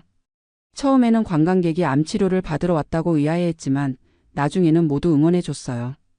지금 제가 받는 정기검진에서도 의료진들이 저를 미러컬 페이션트라고 불러요. 기적의 환자라는 뜻이죠. 68세의 대장암 3기를 완치하고 이렇게 건강하게 지내는 케이스가 정말 드물다고 하더라고요. 앞으로의 계획도 있어요. 일단 건강을 유지하는 게 가장 중요하죠. 5년 후에 완전 완치 판정을 받는 게 목표예요. 그리고 더 많은 분들에게 희망을 드리고 싶어요. 나이 때문에 환경 때문에 포기하려는 분들께 제 이야기를 들려드리고 싶거든요. 호주 시민권도 신청할 생각이에요. 영주권을 받은 지 4년이 지나면 시민권 신청 자격이 생겨요. 그때까지 영어 공부도 더 열심히 하고 호주 사회에 더 많이 기여하고 싶어요. 손자들이 대학 갈 때까지는 꼭 건강하게 지켜보고 싶어요. 그리고 증손자도 보고 싶고요. 가끔 제가 정말 운이 좋았다고 생각해요. 좋은 아들, 좋은 며느리를 두었고 좋은 의사를 만났고 좋은 나라에서 치료받을 수 있었거든요. 하지만 무엇보다 중요한 건 포기하지 않는 마음이었어요. 나이가 많다고 환경이 어렵다고 미리 포기하면 안 돼요. 끝까지 노력하면 길이 보여요. 지금도 가끔 한국에서 암 진단을 받고 절망하고 계신 분들에게서 연락이 와요. 제 이야기를 듣고 용기를 얻고 싶다고 하시는 거죠. 그런 분들께 항상 이렇게 말씀드려요. 나이는 숫자일 뿐입니다. 포기하지 마세요. 68세에도 새로운 시작이 가능해요. 정말 그래요. 저는 68세의 암을 이겨내고 새로운 나라에서 새로운 인생을 시작했어요. 불가능해 보였던 일들이 하나씩 현실이 됐거든요. 물론 쉽지 않았어요. 언어 장벽도 있었고 경제적 부담도 컸고 무엇보다 두려움이 컸어요. 하지만 가족들과 함께 하나씩 극복해 나갔어요. 지금 이 순간도 어디선가 절망하고 계신 분들이 계실 거예요. 나이 때문에, 경제적 문제 때문에, 환경 때문에 포기하려는 분들 말이에요. 그런 분들께 제 이야기가 조금이라도 도움이 됐으면 좋겠어요. 68세에도 기적은 일어날 수 있어요. 포기하지 않는 한 희망은 있어요. 저는 이제 70세가 되면 호주 시민권을 받을 예정이에요. 그리고 더 많은 분들에게 희망을 전해드리고 싶어요. 나이는 정말 숫자일 뿐이에요. 중요한 건 마음가짐이에요. 새로운 도전을 두려워하지 말고 가족과 함께 힘을 모으면 어떤 어려움도 이겨낼 수 있어요. 저는 68세에 받은 새 생명을 소중히 여기며 앞으로도 감사한 마음으로 하루하루를 살아갈 거예요. 여러분도 어떤 어려움에 처해 계시더라도 포기하지 마세요. 끝까지 노력하면 반드시 길이 열려요. 감사합니다. 안녕하세요. 저는 올해 62세이고 지금은 부산에 살고 있습니다. 사실 이 이야기를 누군가에게 털어놓기가 쉽지 않았어요. 아직도 주변 사람들은 제가 호주에서 잘 살고 있는 줄 알거든요. 소셜연금 받으면서 골드코스트 바닷가에서 여유롭게 지내고 있다고 생각하고 있을 거예요. 하지만 실제로는 작년 말에 몰래 돌아왔습니다. 아무에게도 말하지 않고 밤비행기를 타고 인천공항으로 돌아왔어요. 정말 창피하고 부끄러웠거든요. 그렇게 큰 소리치며 떠났는데 1년도 안 되어서 꼬리 빼고 도망치듯 돌아온 게 말이 되나요? 처음 호주행을 결심했을 때만 해도 모든 게 장밋빛이었어요. 제가 30년 넘게 다닌 중견 제조업체에서 부장으로 정년퇴직을 하면서 받은 퇴직금이 1억 5천만 원, 그리고 국민연금 월 120만 원, 여기에 부산 연제구에 있던 34평 아파트를 팔아서 나온 돈이 8억 2천만 원이었거든요. 그때만 해도 이 정도면 호주에서 충분히 살 수 있을 거라고 생각했어요. 특히 아내가 몇 년 전부터 계속 호주 이민을 이야기했었거든요. 아내는 저보다 3살 어린 59세인데 요양보호사로 일하면서 노인분들을 많이 봐왔잖아요. 여보, 우리 나이 들어서 이렇게 살면 안 돼. 한국은 노인들한테 너무 각박해. 병원도 제대로 못 가고 연금도 턱없이 부족하고 자식들한테 짐 되기만 하는 게 뻔해. 사실 맞는 말이었어요. 저희 아버지도 치매로 몇 년간 고생하시다가 돌아가셨는데 그때 간병비만 월 200만 원씩 나가더라고요. 제가 아무리 회사에서 부장이라고 해도 그런 돈을 계속 댈 수는 없었거든요. 그래서 아내 말에 점점 마음이 기울기 시작했어요.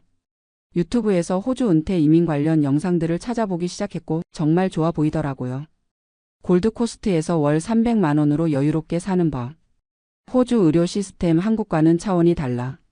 소셜연금까지 받으면 노후 걱정 끝. 이런 제목들에 완전히 빠져들었죠. 영상을 볼 때마다 가슴이 뛰었어요. 파란 바다, 깨끗한 공기, 여유로운 생활. 특히 의료 시스템 이야기가 제일 매력적이었어요. 메디케어라고 해서 영주권자나 시민권자는 병원비를 거의 안 낸다고 하더라고요. 한국처럼 이것저것 따져가며 보험 적용 안 되는 것 때문에 스트레스 받을 일도 없고 지피라고 하는 가정의한테 가면 웬만한 건 다 해결된다고 하니까요. 아내도 완전히 들떠 있었어요. 여보, 우리 나이에 새로운 도전해보자. 어차피 여기서도 외롭게 늙어갈 것, 그럼 바다 보면서 늙어가자. 그렇게 해서 2022년 말부터 본격적으로 준비를 시작했어요. 투자 이민으로 가기로 했거든요. 호주 정부에서 일정 금액을 투자하면 영주권을 주는 제도였는데 저희 나이에는 그게 가장 확실한 방법이라고 하더라고요. 이민 컨설팅 업체를 통해서 모든 걸 진행했는데 정말 복잡하더라고요. 서류 준비하는 것만 해도 몇 개월이 걸렸어요. 건강검진, 경력증명, 재정증명, 범죄 경력 조회까지. 그리고 가장 중요한 건 투자금이었죠. 150만 호주 달러를 투자해야 한다고 하더라고요. 우리 돈으로 약 13억 원 정도였는데 아파트 판 돈에 퇴직금 그리고 그동안 모아둔 예금까지 다 털어서 겨우 마련했어요. 이게 마지막 기회야. 이번에 실패하면 정말 한국에서 쪼그라들며 살아야 해. 그런 각오로 모든 걸 걸었죠. 드디어 2023년 3월에 출국했어요. 인천공항에서 골드코스트행 비행기를 탈 때의 그 설렘을 지금도 잊을 수가 없어요. 이제 정말 새로운 인생이 시작이야. 골드코스트 공항에 도착했을 때 정말 영화 같더라고요. 3월이니까 호주는 가을이었는데 한국의 늦봄 같은 날씨였어요. 하늘은 파랗고 공기는 맑고 모든 게 완벽해 보였어요. 첫 한 달은 호텔에서 지내면서 집을 알아봤어요. 이민 컨설팅 업체에서 소개해준 부동산 에이전트와 함께 여러 집을 봤는데 정말 깔끔하고 좋더라고요. 결국 서퍼스 파라다이스에서 차로 15분 정도 떨어진 아파트를 렌트하기로 했어요. 2베드룸짜리였는데 발코니에서 바다가 보이고 수영장도 있고 체육관도 있는 그런 곳이었어요. 주당 렌트비가 650호주 달러였어요. 우리 돈으로 월 350만 원 정도였는데 그때는 한국에서 강남 아파트 월세보다 싸네라고 생각했어요. 첫 몇 개월은 정말 신혼여행 온 기분이었어요. 매일 바닷가 산책하고 쇼핑몰도 구경하고 골드코스트 곳곳을 돌아다니면서 구경했거든요. 정말 잘했다.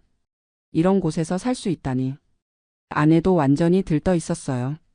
매일 사진 찍어서 한국 친구들한테 보내고 호주 와서 완전 힐링하고 있어라면서 자랑하고 다녔거든요. 그런데 한 3개월쯤 지나니까 서서히 현실이 보이기 시작했어요.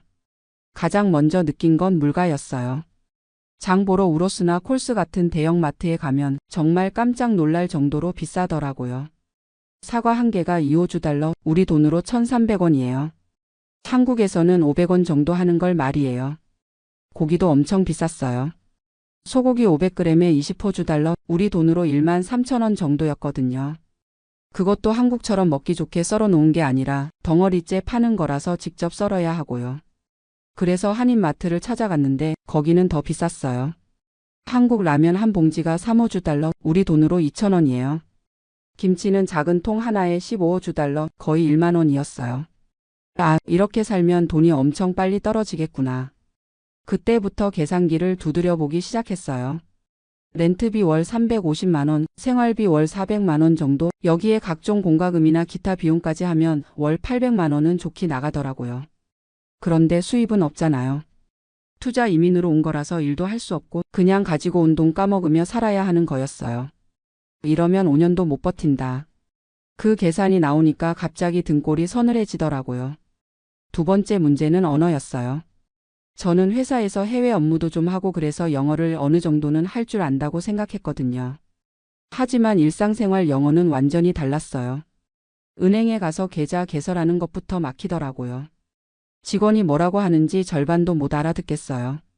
특히 호주 영어는 억양이 독특해서 더 어려웠고요. 병원 가는 것도 스트레스였어요. GP한테 가서 증상 설명하는 게 이렇게 어려울 줄 몰랐거든요. 배가 아프다라고 말하려고 해도 정확히 어디가 어떻게 아픈지 설명하기가 쉽지 않더라고요.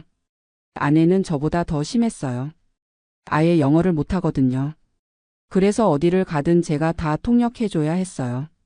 마트에서 직원한테 뭔가 물어보는 것도, 택시 타고 가는 것도 모든 게 제 몫이었죠. 여보 미안해. 내가 영어를 좀 배워야겠어. 아내가 미안해하는 모습을 보니까 더 안쓰럽더라고요. 세 번째 문제는 외로움이었어요. 처음에는 새로운 환경이 신기해서 괜찮았는데 시간이 지날수록 사람이 그리워지더라고요. 한국에서는 회사 동료들도 있었고 동네 사람들과도 인사하고 지냈는데 여기서는 정말 아무도 모르겠어요. 한인 커뮤니티도 찾아가 봤어요.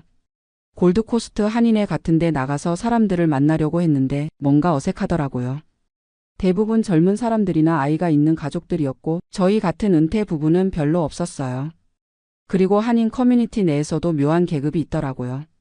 의사나 변호사 같은 전문직, 성공한 사업가들은 한 그룹이고 저희 같은 일반인들은 또 다른 그룹이고 우리는 여기서도 외톨이구나. 그런 생각이 들면서 점점 더 위축되기 시작했어요. 네 번째 문제는 의료 시스템이었어요. 유튜브에서 봤을 때는 정말 좋아 보였는데 실제로는 완전히 달랐어요. GP 한 번 가는데도 예약을 며칠씩 기다려야 하고 막상 가서도 10분 정도 간단히 보고 끝이에요.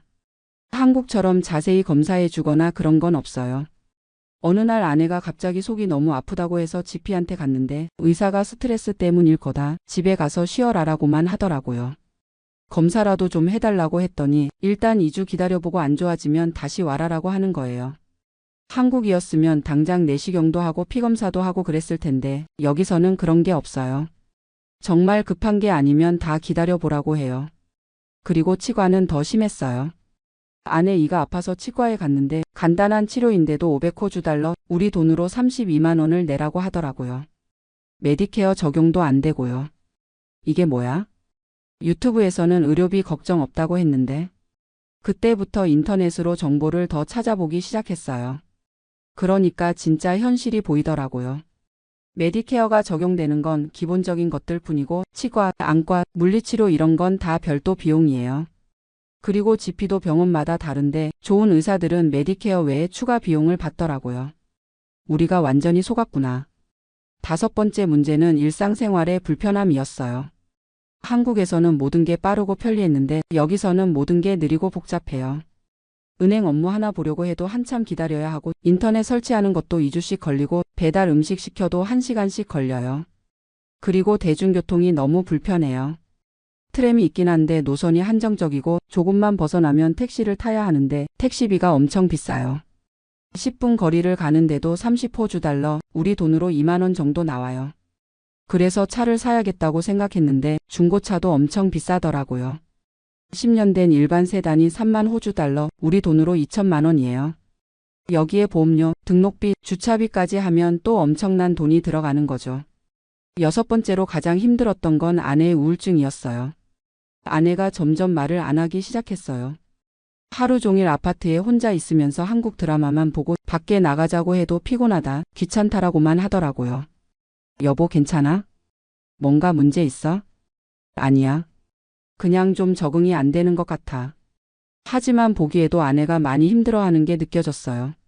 한국에서는 그래도 친구들도 있었고 요양보호사 일도 하면서 보람도 느꼈는데 여기서는 정말 할 일이 없거든요. 영어도 못하니까 사람들과 대화도 못하고 그냥 저만 바라보고 살아야 하는 상황이었어요. 내가 아내를 불행하게 만들고 있구나. 그 생각이 들면서 저도 점점 우울해지기 시작했어요. 일곱 번째 문제는 미래에 대한 불안이었어요.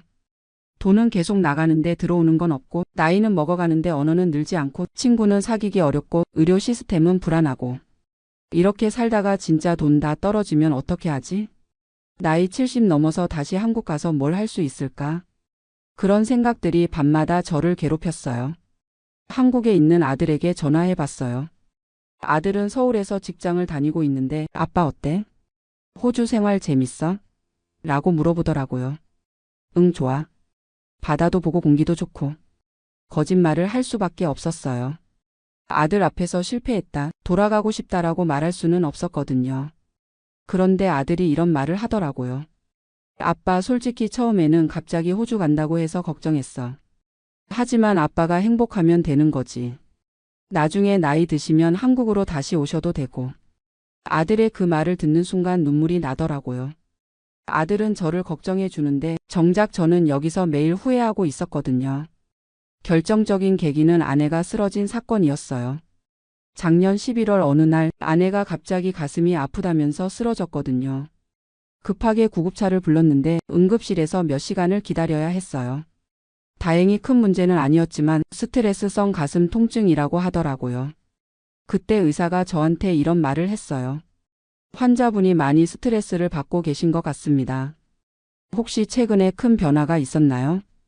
영어로 설명하기도 어려웠지만 이민 와서 적응이 어렵다고 했더니 의사가 고개를 끄덕이더라고요. 많은 이민자들이 겪는 일입니다. 상담을 받아보시는 것도 좋을 것 같네요. 그날 밤 병원에서 돌아와서 아내와 진지하게 이야기했어요. 여보, 우리 정말 솔직하게 이야기해보자. 여기서 계속 살고 싶어? 아내가 한참 동안 말이 없더니 조용히 고개를 저었어요. 나도 힘들어. 매일 감옥에 갇혀 있는 기분이야. 아무하고도 말할 수 없고 갈 곳도 없고 할 일도 없고. 그럼 우리 한국으로 돌아갈까? 하지만 돈은 어떻게 해? 집도 팔았는데. 돈은 나중에 생각하자. 일단 우리 건강이 먼저야. 그렇게 해서 한국행을 결정했어요. 하지만 문제는 체면이었어요. 그렇게 큰 소리치며 호주 갔다가 1년도 안 되어서 돌아온다는 걸 어떻게 말해요? 실패했다고 인정하기가 너무 부끄러워. 그래서 아무한테도 말하지 않고 돌아오기로 했어요. 한국에 있는 친구들이나 친척들한테는 아직도 호주에 있다고 생각하고 있어요. 작년 12월 말 정말 조용히 짐을 쌌어요. 가져온 짐의 절반도 못 가져가고 나머지는 다 버리거나 한인들한테 나눠줬어요. 공항에 가는 택시 안에서 아내가 울더라고요. 미안해. 내가 호주 가자고 해서. 아니야. 우리 둘 다 결정한 거야. 실패한 것도 우리 둘 다 책임져야 하는 거고. 인천공항에 도착했을 때 정말 복잡한 심정이었어요. 안도감, 안녕하세요. 저는 올해 67세 된 박시훈이라고 합니다. 지금 미국 캘리포니아 쿠퍼티노에 살고 있는데요. 이곳이 바로 애플 본사가 있는 곳이죠. 오늘 아침에 손자가 저한테 이런 질문을 했어요. 할아버지, 어떻게 그때 애플 주식을 샀어요? 어떻게 그게 이렇게 될 줄 알았어요? 이런 질문을 받으니까 44년 전 그 시절이 생생하게 떠오르더라고요. 지금 제 애플 주식 포트폴리오를 보면요. 정말 믿기지 않는 숫자들이 나와 있어요. 1980년에 1만 달러로 시작했던 투자가 지금은 솔직히 말씀드리기도 부끄러울 정도로 큰 돈이 됐습니다. 그런데 이게 하루아침에 된 건 아니에요. 44년이라는 긴 세월 동안 수많은 사람들의 조롱과 비웃음을 견뎌내야 했거든요. 이야기는 1979년으로 거슬러 올라갑니다. 저는 그해 KAIST 전자공학과를 졸업했어요. 집이 워낙 가난해서 장학금으로 겨우겨우 공부했죠. 아버지는 시골에서 작은 농사를 짓고 계셨고 어머니는 남의 집 일을 도우며 생계를 꾸려가셨어요. 대학 졸업하고 취직해서 집안을 도와야 한다는 압박이 컸지만 저는 미국 유학을 꼭 가고 싶었어요. 전자공학이라는 분야에서 세계 최고 수준을 배우고 싶었거든요. 다행히 스탠포드 대학교에서 장학금을 받을 수 있었고 1979년 늦가을에 미국 땅을 밟게 됐습니다. 처음 실리콘밸리에 발을 디딘 순간을 지금도 기억해요. 뭔가 전기가 흐르는 것 같은 느낌이었어요. 그때 실리콘밸리는 지금과는 완전히 달랐어요. 아직 농장들이 많이 남아 있었고 곳곳에 작은 기술 회사들이 생겨나고 있었죠. HP, 인텔, 페어차일드 같은 회사들이 있었지만 지금처럼 거대한 기업들은 아니었어요. 그런데 대학원에서 공부하면서 정말 놀라운 걸 목격했어요. 개인용 컴퓨터라는 게 나타나기 시작한 거예요. 그때까지 컴퓨터라고 하면 IBM의 거대한 메인프레임만 있었는데 갑자기 책상 위에 올려놓을 수 있는 컴퓨터가 나온 거죠. 1980년 초 어느 날이었어요. 연구실 선배가 저를 어떤 작은 회사에 데려갔는데 그곳이 바로 애플이었어요.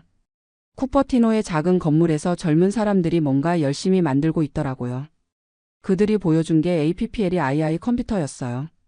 처음 그걸 만져봤을 때의 충격을 어떻게 표현할까요? 지금까지 본 컴퓨터와는 완전히 다른 세상이었어요. 누구나 쉽게 사용할 수 있게 만들어져 있었거든요. 더 놀라운 건 그걸 만든 사람들이었어요. 스티브 잡스라는 25살짜리 청년이 회사를 이끌고 있었고 그의 비전을 들어보니 정말 혁명적이었어요. 개인용 컴퓨터로 세상을 바꾸겠다는 거였어요. 그때 IBM은 컴퓨터 업계를 완전히 장악하고 있었어요. 아무도 IBM에 도전할 수 있다고 생각하지 않았죠. 하지만 저는 애플이 다르다고 느꼈어요. 기술적으로 완전히 새로운 접근을 하고 있었거든요. 1980년 12월 드디어 애플이 주식을 상장한다는 소식이 들렸어요.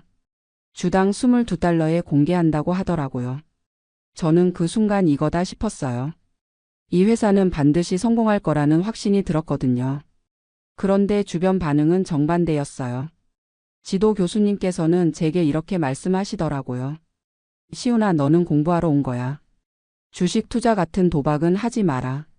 IBM도 있는데 무슨 애플이냐. 한국인 선배들은 더 심했어요. 박시훈, 너 미쳤니?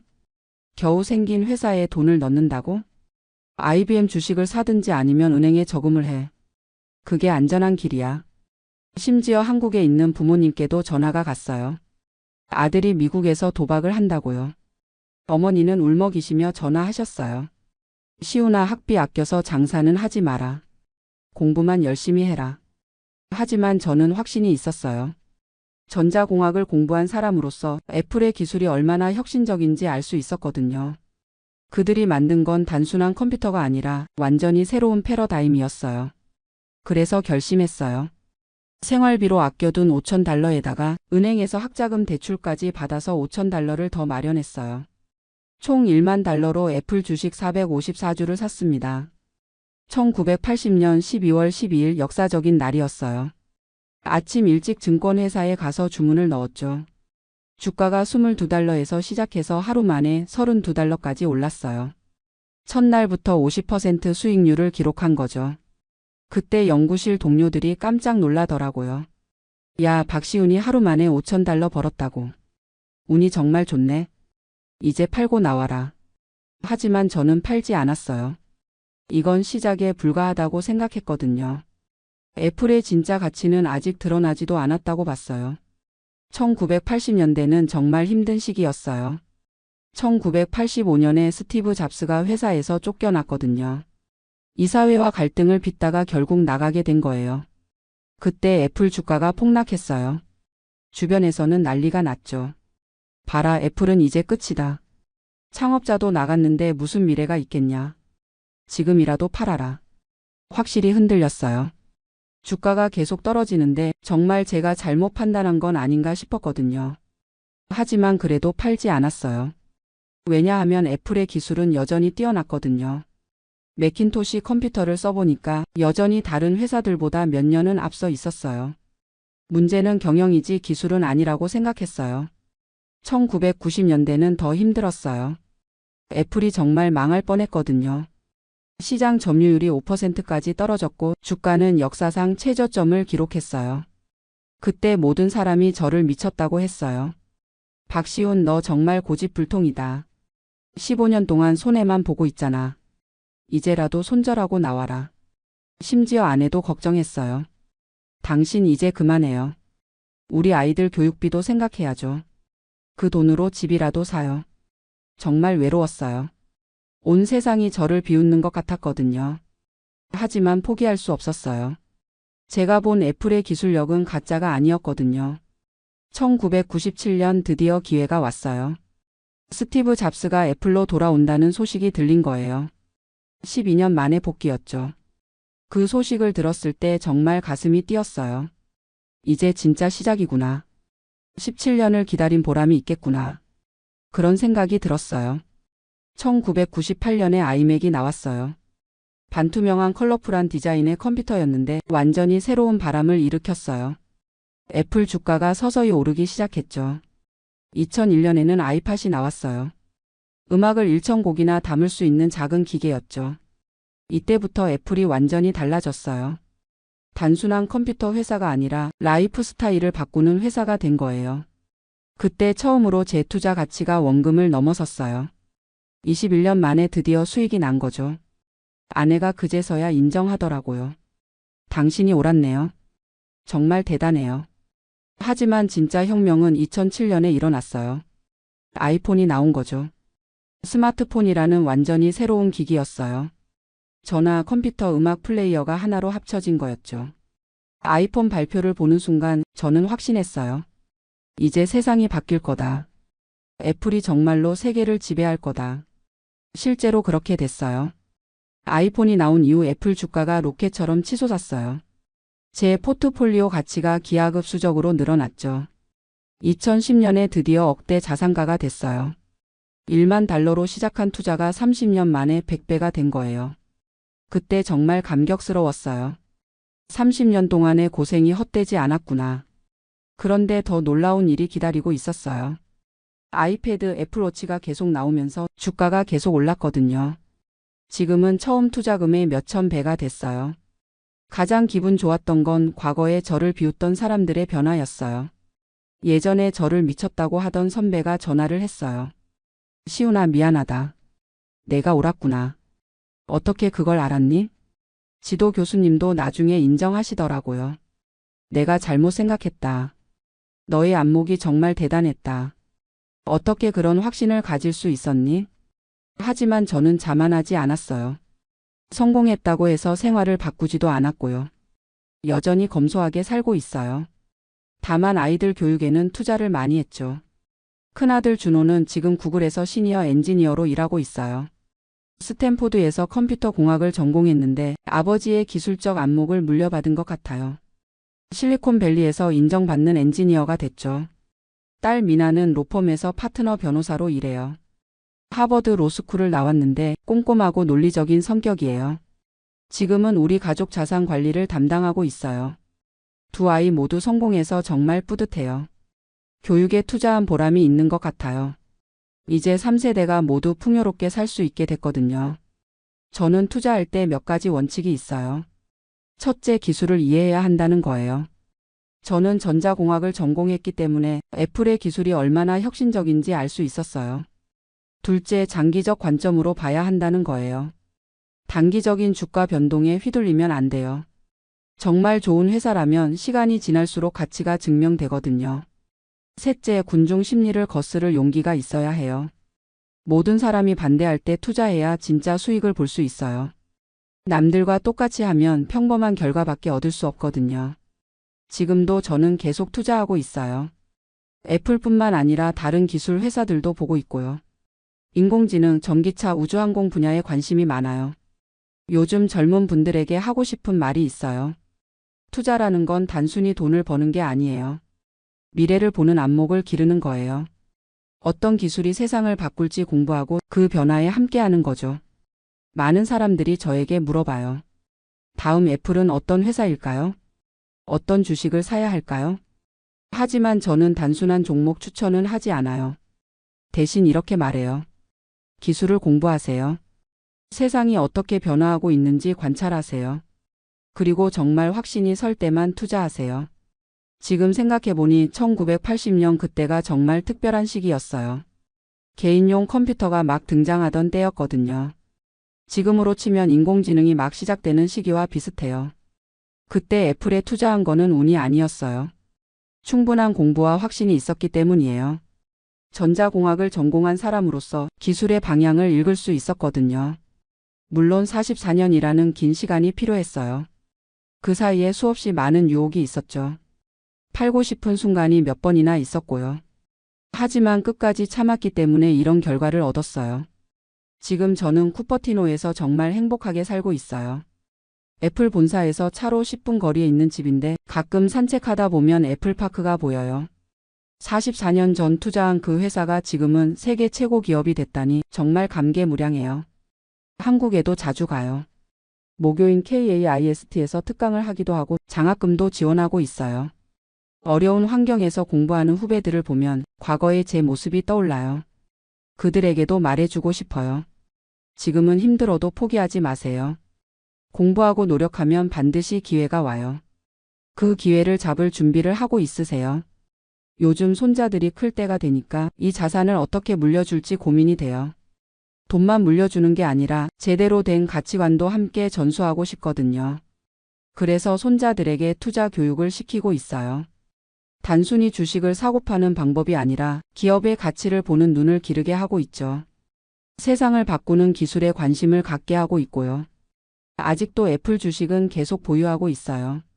물론 일부는 매도해서 다양화했지만 여전히 포트폴리오의 큰 부분을 차지하고 있어요. 애플의 미래를 여전히 믿고 있거든요. 인공지능, 자율주행, 증강현실. 애플이 도전하고 있는 새로운 분야들을 보면 아직도 혁신이 끝나지 않았다는 걸 알 수 있어요.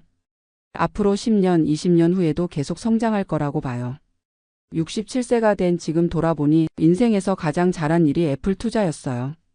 하지만 그보다 더 중요한 건 용기를 내서 도전했다는 거예요. 모든 사람이 반대했지만 제 신념을 믿고 끝까지 갔어요. 그 결과 경제적 자유를 얻었을 뿐만 아니라 가족들에게도 더 나은 미래를 선물할 수 있었죠.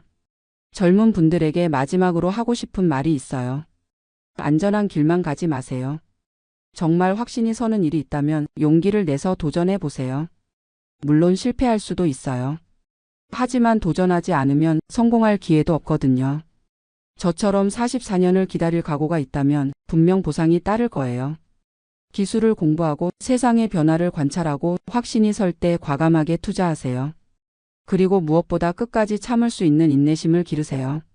그것이 바로 제가 67년 인생을 살면서 깨달은 가장 소중한 교훈입니다. 안녕하세요. 저는 올해 52살 김태호라고 합니다. 처음 이런 이야기를 공개적으로 하는 것이라 많이 떨리네요. 15년이라는 시간, 그것도 미국 교도소에서 보낸 15년에 대해 말씀드리려고 합니다. 아마 많은 분들이 충격적으로 느끼실 수도 있고 저를 비난하실 수도 있을 것 같아요. 하지만 지금까지 숨겨왔던 제 이야기를 더 이상 혼자 감당하기 어려워서 용기를 내게 되었습니다.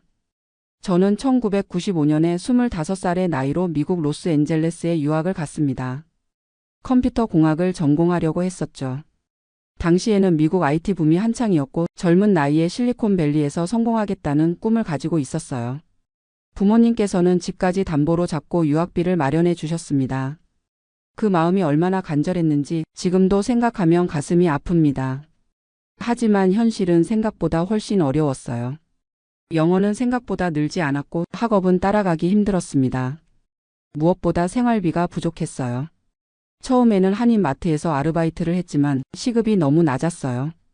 하루 8시간씩 일해도 한 달에 $800 정도밖에 벌 수 없었는데 방세만 $600였으니까요. 그러다가 한인 동료를 통해서 돈을 빨리 벌 수 있는 방법이 있다는 얘기를 들었어요. 지금 생각해보면 그때 단호하게 거절했어야 했는데 당시에는 너무 절박했던 것 같아요. 그 일이 바로 마약 운반이었습니다. 한 번에 $2000를 받을 수 있다고 했어요. 그냥 차로 라스베이거스까지 다녀오기만 하면 된다고 위험하지 않다고 했었죠. 처음에는 정말 간단해 보였어요. 지정된 장소에서 가방을 받아서 라스베이거스의 호텔까지 가져다 주기만 하면 되는 일이었거든요. 하지만 세 번째 운반을 하던 중에 적발되었습니다. 2009년 3월 15일, 그날을 평생 잊을 수 없어요. 라스베이거스로 가는 고속도로에서 경찰이 제 차를 세웠어요. 일상적인 교통 단속인 줄 알았는데 경찰견이 제 차 주변을 맴돌더니 짖기 시작했어요. 그 순간 모든 게 끝났다는 걸 알았습니다. 트렁크에서 코카인 2kg이 발견되었어요. 제가 운반하는 게 마약인 줄은 알았지만 그렇게 많은 양인 줄은 몰랐어요. 현장에서 바로 체포되었고 수갑이 채워지는 순간 정말 세상이 무너지는 기분이었어요. 재판은 빠르게 진행되었습니다. 연방법원에서 마약 밀매죄로 기소되었고 변호사를 선임할 돈이 없어서 국선 변호사가 배정되었어요. 그 변호사는 저에게 유죄 인정을 하고 감형을 받으라고 조언했습니다. 첫 범이고 운반책에 불과하니까 7년에서 10년 정도 받을 거라고 했어요. 하지만 판사는 제게 15년을 선고했습니다. 그때가 2009년 8월이었어요. 법정에서 판결을 들었을 때 정말 다리에 힘이 빠져서 주저앉을 뻔했어요.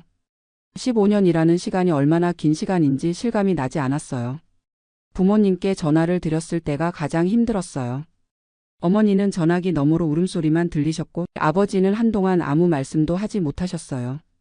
아들아, 우리가 뭘 잘못했을까? 그 말씀이 지금도 가슴에 박혀 있어요. 첫 번째로 배정받은 곳은 네바다주의 연방교도소였습니다. 처음 교도소에 들어갔을 때의 충격은 이루 말할 수 없었어요. 교도소 안에서는 인종별로 그룹이 나뉘어 있었어요. 백인, 흑인, 히스패닉, 아시안으로 구분되어 있었는데 아시안 중에서도 한국인은 저 혼자였어요.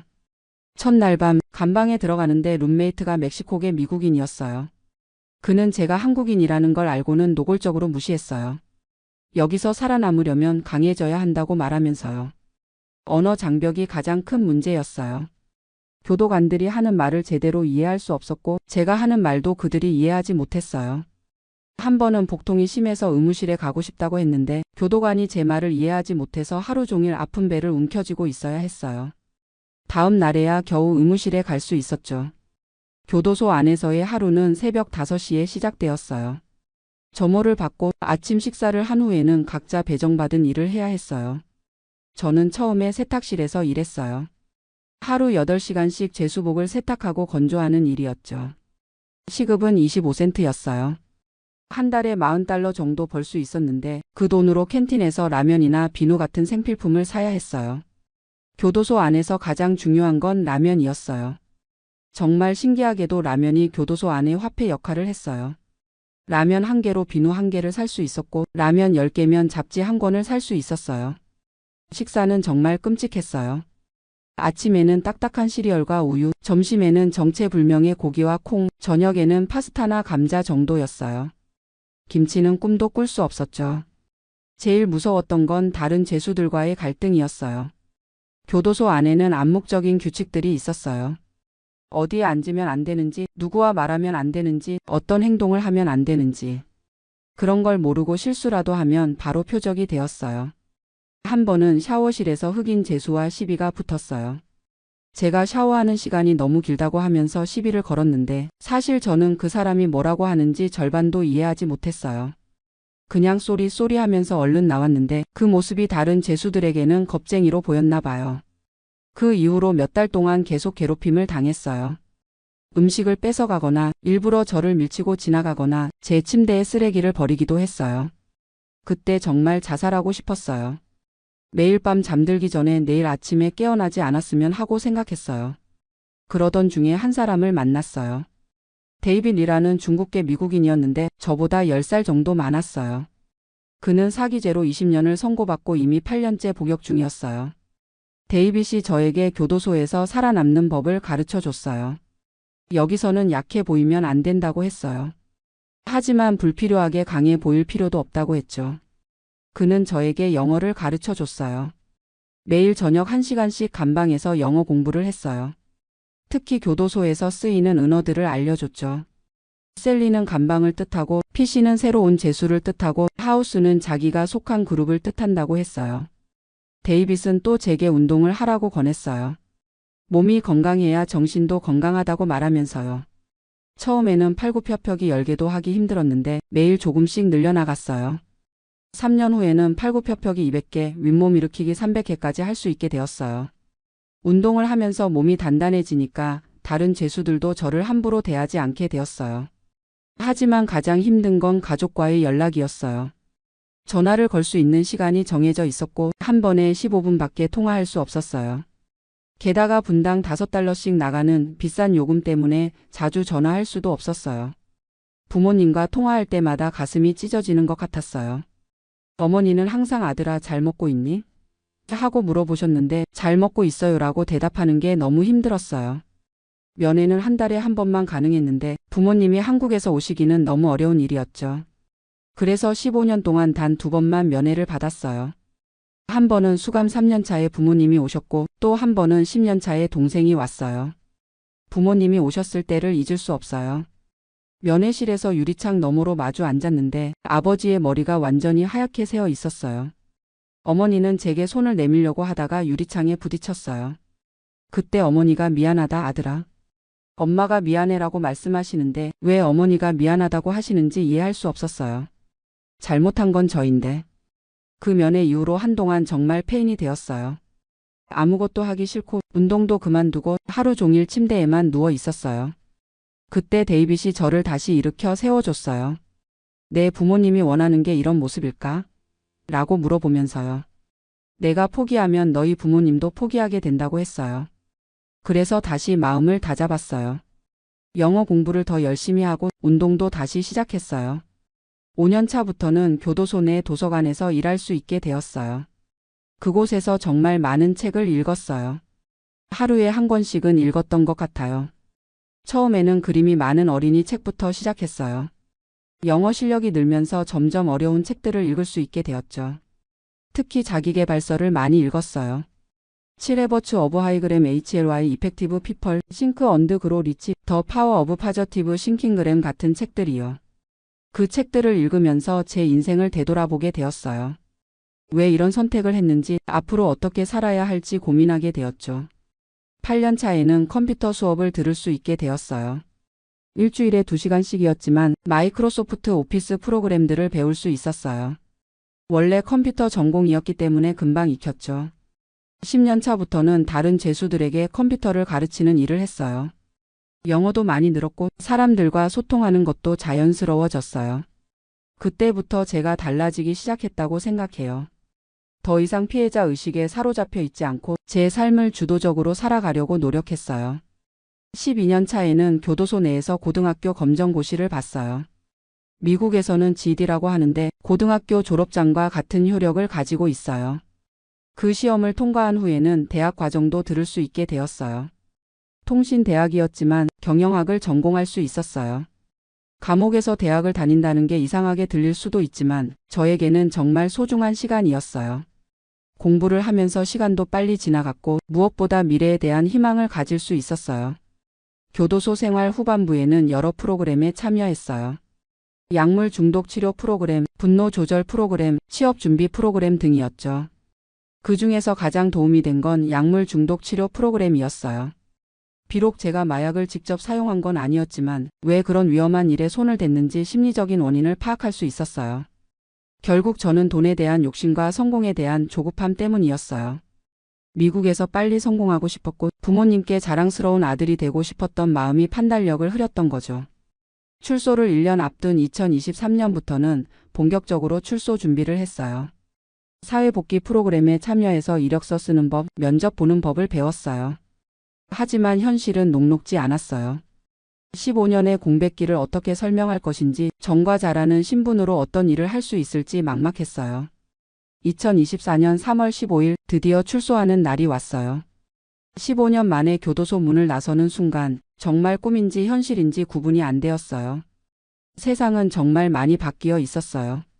스마트폰이 이렇게 발달했을 줄 몰랐고 모든 사람들이 손에 작은 컴퓨터를 들고 다니고 있었어요. 출소 당일 한인교회에서 운영하는 게스트하우스에 머물게 되었어요. 목사님이 저를 따뜻하게 맞아주셨지만 다른 사람들의 시선은 차가웠어요. 저 사람이 15년 동안 감옥에 있던 사람이래라는 수군거림이 들렸어요. 첫 번째 난관은 신분증 발급이었어요. 15년 전에 받았던 운전면허증은 당연히 만료되었고 새로 받으려면 여러 서류가 필요했어요. 사회보장번호는 그대로 유효했지만 신용점수는 바닥이었어요. 15년 동안 신용거래가 전혀 없었으니까요. 은행 계좌를 열려고 해도 어려웠어요. 신용 점수가 없으니까 은행에서 꺼려 했거든요. 결국 체크카드만 발급받을 수 있었어요. 가장 큰 문제는 역시 취업이었어요. 이력서에 15년의 공백을 어떻게 설명할지 고민이 많았어요. 솔직하게 쓰자니 채용될 가능성이 거의 없고 거짓말을 하자니 나중에 들킬 위험이 있었어요. 처음에는 한인 마트에 취업을 시도했어요. 사장님께 솔직하게 사정을 말씀드렸더니 우리도 장사가 어려운데 그런 위험한 사람은 쓸 수 없다고 하시더라고요. 패스트푸드점도 지원해봤지만 마찬가지였어요. 서류 전형에서부터 떨어졌어요. 한 달 동안 50군데가 넘는 곳에 이력서를 넣었지만 면접 기회조차 주는 곳이 없었어요. 그러던 중에 정과자 재활을 돕는 비영리 단체를 알게 되었어요. 세컨드 찬스라는 단체였는데 정과자들의 사회복귀를 돕는 일을 하고 있었어요. 그곳에서 저와 같은 처지의 사람들을 많이 만났어요. 모두들 취업에 어려움을 겪고 있었어요. 어떤 분은 출소한 지 2년이 넘었는데도 제대로 된 일자리를 찾지 못하고 있었어요. 그 단체에서 운영하는 직업훈련 프로그램에 참여했어요. 건설 현장에서 일할 수 있는 기술을 배우는 과정이었어요. 비록 제 전공과는 거리가 멀었지만 일단 일자리를 구하는 게 급했어요.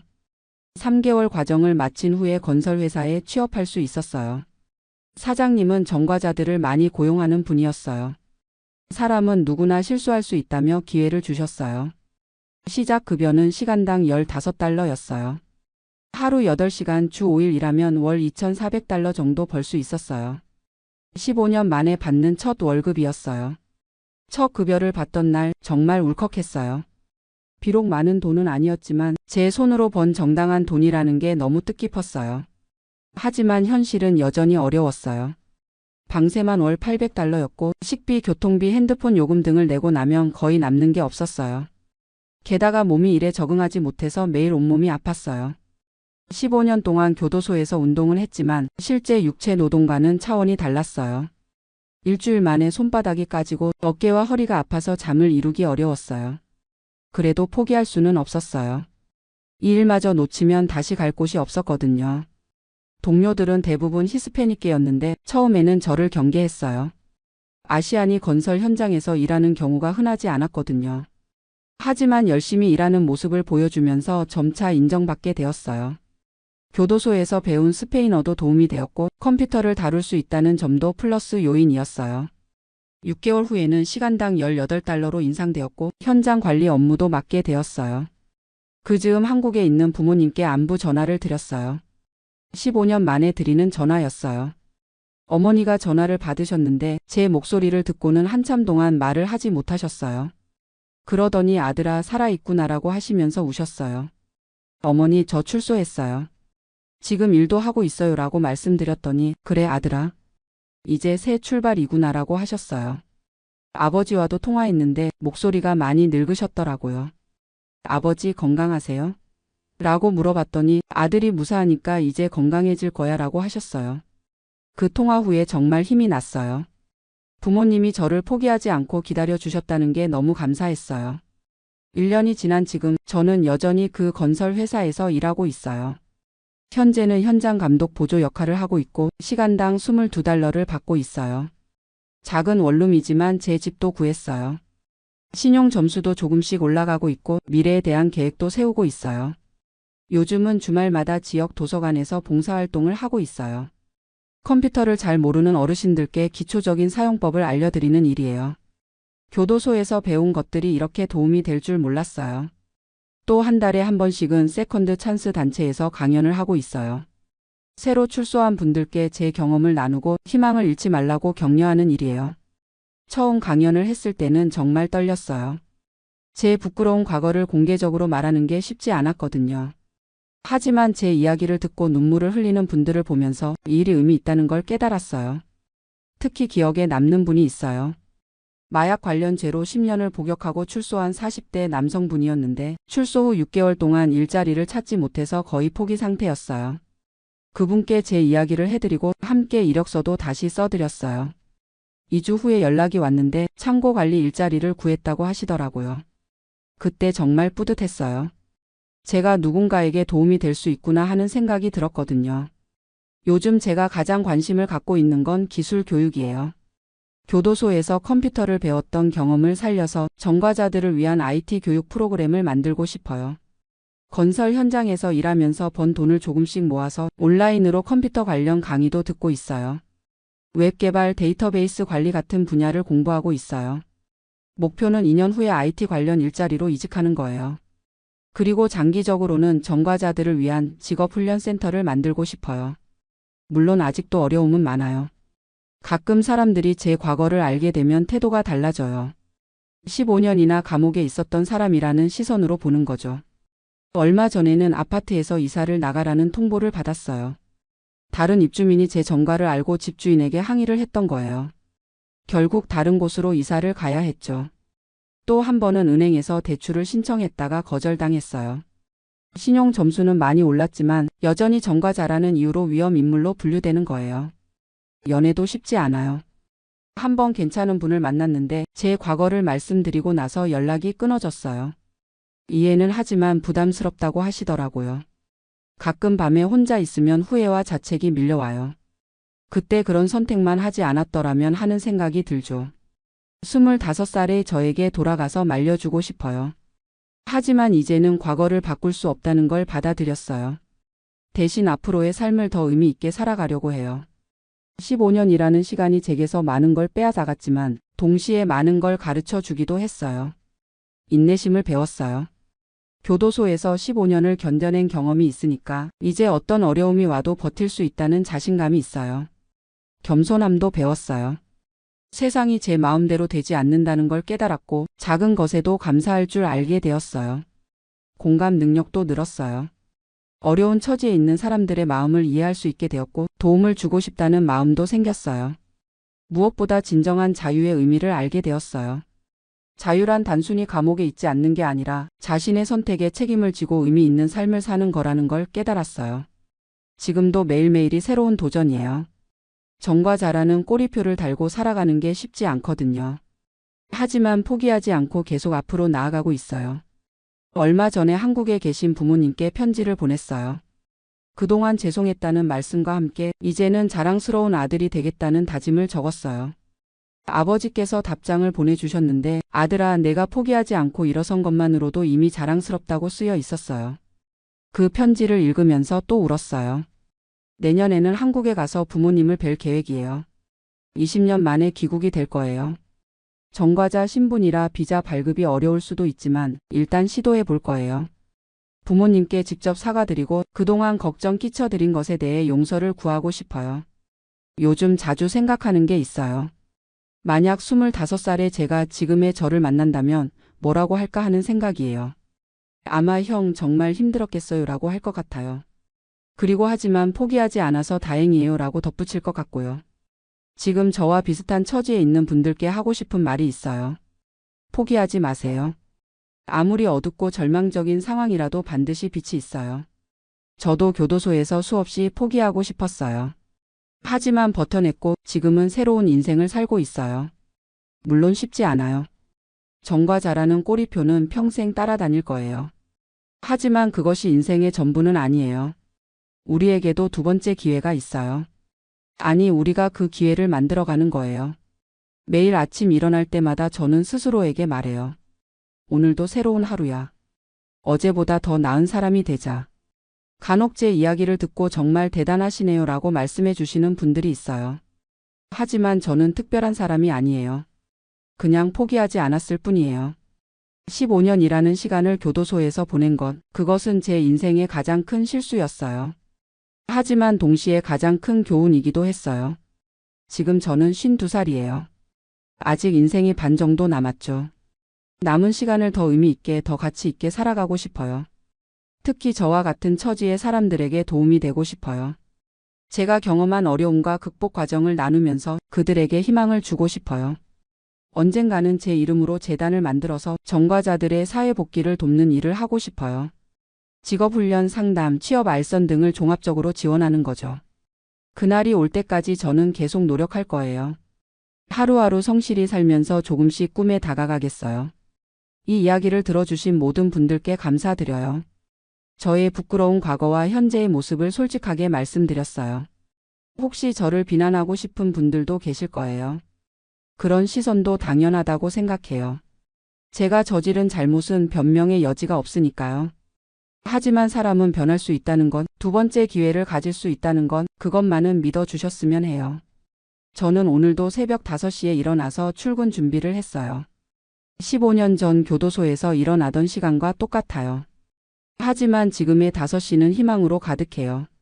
오늘 하루도 성실히 일하고 누군가에게는 도움이 되는 사람이 되려고 해요. 그리고 내일은 오늘보다 더 나은 사람이 되려고 노력할 거예요. 감사합니다. 저는 올해 69세가 된 박영수라고 합니다. 지금 베트남 하노이에서 한국 드라마를 보며 하루하루를 보내고 있어요. 어떻게 이런 삶을 살게 되었는지 지금 생각해도 참 신기합니다. 하노이의 오래된 아파트 2층 작은 원룸에서 혼자 살고 있어요. 방 한쪽 벽면을 가득 채운 32인치 텔레비전이 제 유일한 벗이죠. 매일 밤 7시면 어김없이 한국 드라마를 틀어놓습니다. 요즘엔 재방송으로 나오는 옛날 드라마들을 주로 봐요. 별이 뜨는 밤에, 가을 동화, 겨울 연가. 이런 드라마들을 보면서 눈물을 훔치기도 하고 혼자 웃기도 합니다. 아침이면 시장에 나가 하루 먹을 것들을 사옵니다. 베트남동 5만 동이면 한국 돈으로 2,500원 정도인데 이 돈으로 쌀국수 한 그릇과 베트남 커피 한 잔을 마실 수 있어요. 한국에서 생각하면 정말 저렴하죠. 그래도 한국 음식이 그리울 때가 있어서 가끔 한인마트에 가서 김치며 라면을 사오기도 해요. 물론 가격은 한국에 서너 배는 하지만요. 오후에는 호안기엠 호수 주변을 산책합니다. 호수 둘레를 천천히 걸으면서 사람들을 구경하는 재미가 쏠쏠해요. 베트남 사람들도 많고 서양 관광객들도 많고 가끔 한국 사람들도 보입니다. 그럴 때면 괜히 반가워서 눈인사라도 하고 싶지만 아직은 낯을 가려서 그냥 지나치죠. 저녁 무렵 집에 돌아와 샤워를 하고 간단히 저녁을 먹은 뒤 드라마를 보는 시간이 제일 행복합니다. 인터넷으로 한국 드라마를 볼 수 있어서 정말 다행이에요. 가끔 화질이 안 좋거나 끊어질 때도 있지만 그래도 한국어를 듣고 한국 배우들을 보는 것만으로도 위로가 됩니다. 이런 생활을 시작한 지 벌써 3년이 되었어요. 처음엔 정말 힘들었습니다. 언어도 통하지 않고 음식도 입에 맞지 않고 무엇보다 한국에 두고 온 것들이 너무 그리웠거든요. 제가 이곳에 오게 된 이유는 조금 복잡해요. 사실 한국에서는 더 이상 살 수가 없었습니다. 경제적으로도 그렇고 마음적으로도 그랬어요. 저는 30년 넘게 중소기업에서 격리 일을 했습니다. 성실하게 일했고 퇴직금도 적지 않게 받았어요. 하지만 아내가 암으로 세상을 떠나면서 모든 게 틀어졌죠. 치료비로 퇴직금의 대부분을 썼고 아내가 떠난 뒤 혼자 남은 집은 너무 컸어요. 매달 나오는 국민연금 80만 원으로는 서울에서 혼자 살기가 빠듯했습니다. 자식들한테 손 벌리고 싶지는 않았어요. 큰아들은 결혼해서 아이들 키우느라 바쁘고 작은 딸은 시집가서 시댁 눈치 보느라 힘들어하는데 제가 짐이 되고 싶지 않았거든요. 그러던 중 우연히 인터넷에서 베트남에 사는 한국인들 이야기를 보게 되었어요. 물가가 싸서 적은 돈으로도 충분히 살 수 있다는 글이었죠. 처음엔 그냥 흥미로워서 보기 시작했는데 점점 진지하게 고민하게 되더라고요. 한국에서 월세 50만 원짜리 작은 원룸에 살면서 쪼들리며 사는 것보다 베트남에서 여유롭게 사는 게 나을 수도 있겠다는 생각이 들었어요. 그래서 몇 달 동안 인터넷으로 정보를 찾아보고 베트남에 살고 있는 한국인들과 이메일도 주고받으며 준비했습니다. 66세 되던 해봄 한국에 집을 정리하고 베트남으로 떠났어요. 자식들은 처음엔 반대했지만 제 의지가 확고하다는 걸 알고는 더 이상 말리지 않았죠. 하노이에 처음 도착했을 때의 기억이 아직도 생생해요. 노이바이 공항에서 나오자마자 느껴진 후덥지근한 열기, 길거리에 가득한 오토바이들, 한국과는 전혀 다른 냄새와 소음들. 정말 이곳에서 살 수 있을까 싶었어요. 첫 달은 호텔에서 지내면서 집을 구했습니다. 한국인들이 많이 사는 지역을 알아보고 그나마 안전하다는 곳에 작은 원룸을 월 45만 원에 얻었어요. 한국 돈으로 치면 그렇게 싸지는 않았지만 베트남 현지 기준으로는 꽤 괜찮은 곳이었죠. 생활에 적응하는 데는 시간이 걸렸어요. 일단 언어 문제가 가장 컸습니다. 베트남어는 성조가 있어서 발음이 정말 어려워요. 숫자도 제대로 못하겠더라고요. 시장에서 물건 값을 물어봐도 알아듣지 못해서 몇 번이나 바가지를 쓰기도 했어요. 음식도 처음엔 힘들었습니다. 쌀국수는 먹을 만했지만 다른 베트남 음식들은 향신료 냄새가 강해서 적응이 안 되더라고요. 그래서 한인마트에서 한국 음식 재료를 사서 해먹으려고 했는데 가격이 너무 비싸서 깜짝 놀랐어요. 라면 한 봉지가 한국 돈으로 1,000원이 넘고 김치 한 포기가 10,000원이 넘었거든요. 그래도 시간이 지나면서 조금씩 적응해 갔어요. 베트남 음식 중에서도 제 입에 맞는 것들을 찾아냈고 간단한 베트남어 인사말 정도는 할 수 있게 되었죠. 무엇보다 물가가 정말 저렴해서 경제적으로는 여유가 생겼어요. 한국에서는 매월 연금 80만 원으로 빠듯하게 살았는데 여기서는 그 돈으로도 충분히 살 수 있어요. 집세 45만 원에 생활비 30만 원이면 넉넉하게 지낼 수 있거든요. 가끔 한국 음식이 먹고 싶어서 한인 식당에 가거나 한인마트에서 비싼 한국 음식 재료를 사도 크게 부담스럽지 않아요. 무엇보다 날씨가 좋아요. 하노이는 겨울에도 그렇게 춥지 않아서 관절염이 있는 저에게는 정말 좋습니다. 한국에서는 겨울만 되면 무릎이 아파서 밖에 나가기 힘들었는데 여기서는 1년 내내 산책을 할 수 있어요. 하지만 그래도 외로움은 어쩔 수 없더라고요. 특히 밤에 혼자 있으면 한국이 그리워져요. 자식들 목소리도 듣고 싶고 친구들도 보고 싶고 익숙한 한국의 거리를 걸어보고 싶고 그런 외로움을 달래주는 게 바로 한국 드라마예요. 인터넷으로 한국 드라마를 볼 수 있다는 걸 알게 된 건 정말 큰 행운이었어요. 처음엔 최신 드라마들을 봤는데 요즘 젊은 배우들은 잘 모르겠더라고요. 그래서 제가 젊었을 때 봤던 옛날 드라마들을 다시 보기 시작했어요. 별이 뜨는 밤에를 보면서 안재욱과 최지우가 나오는 장면에서 눈물을 흘렸고 가을 동화를 보면서 원빈과 송혜교의 애절한 사랑에 가슴이 아팠어요. 겨울 연가는 몇 번을 다시 봤는지 모르겠어요.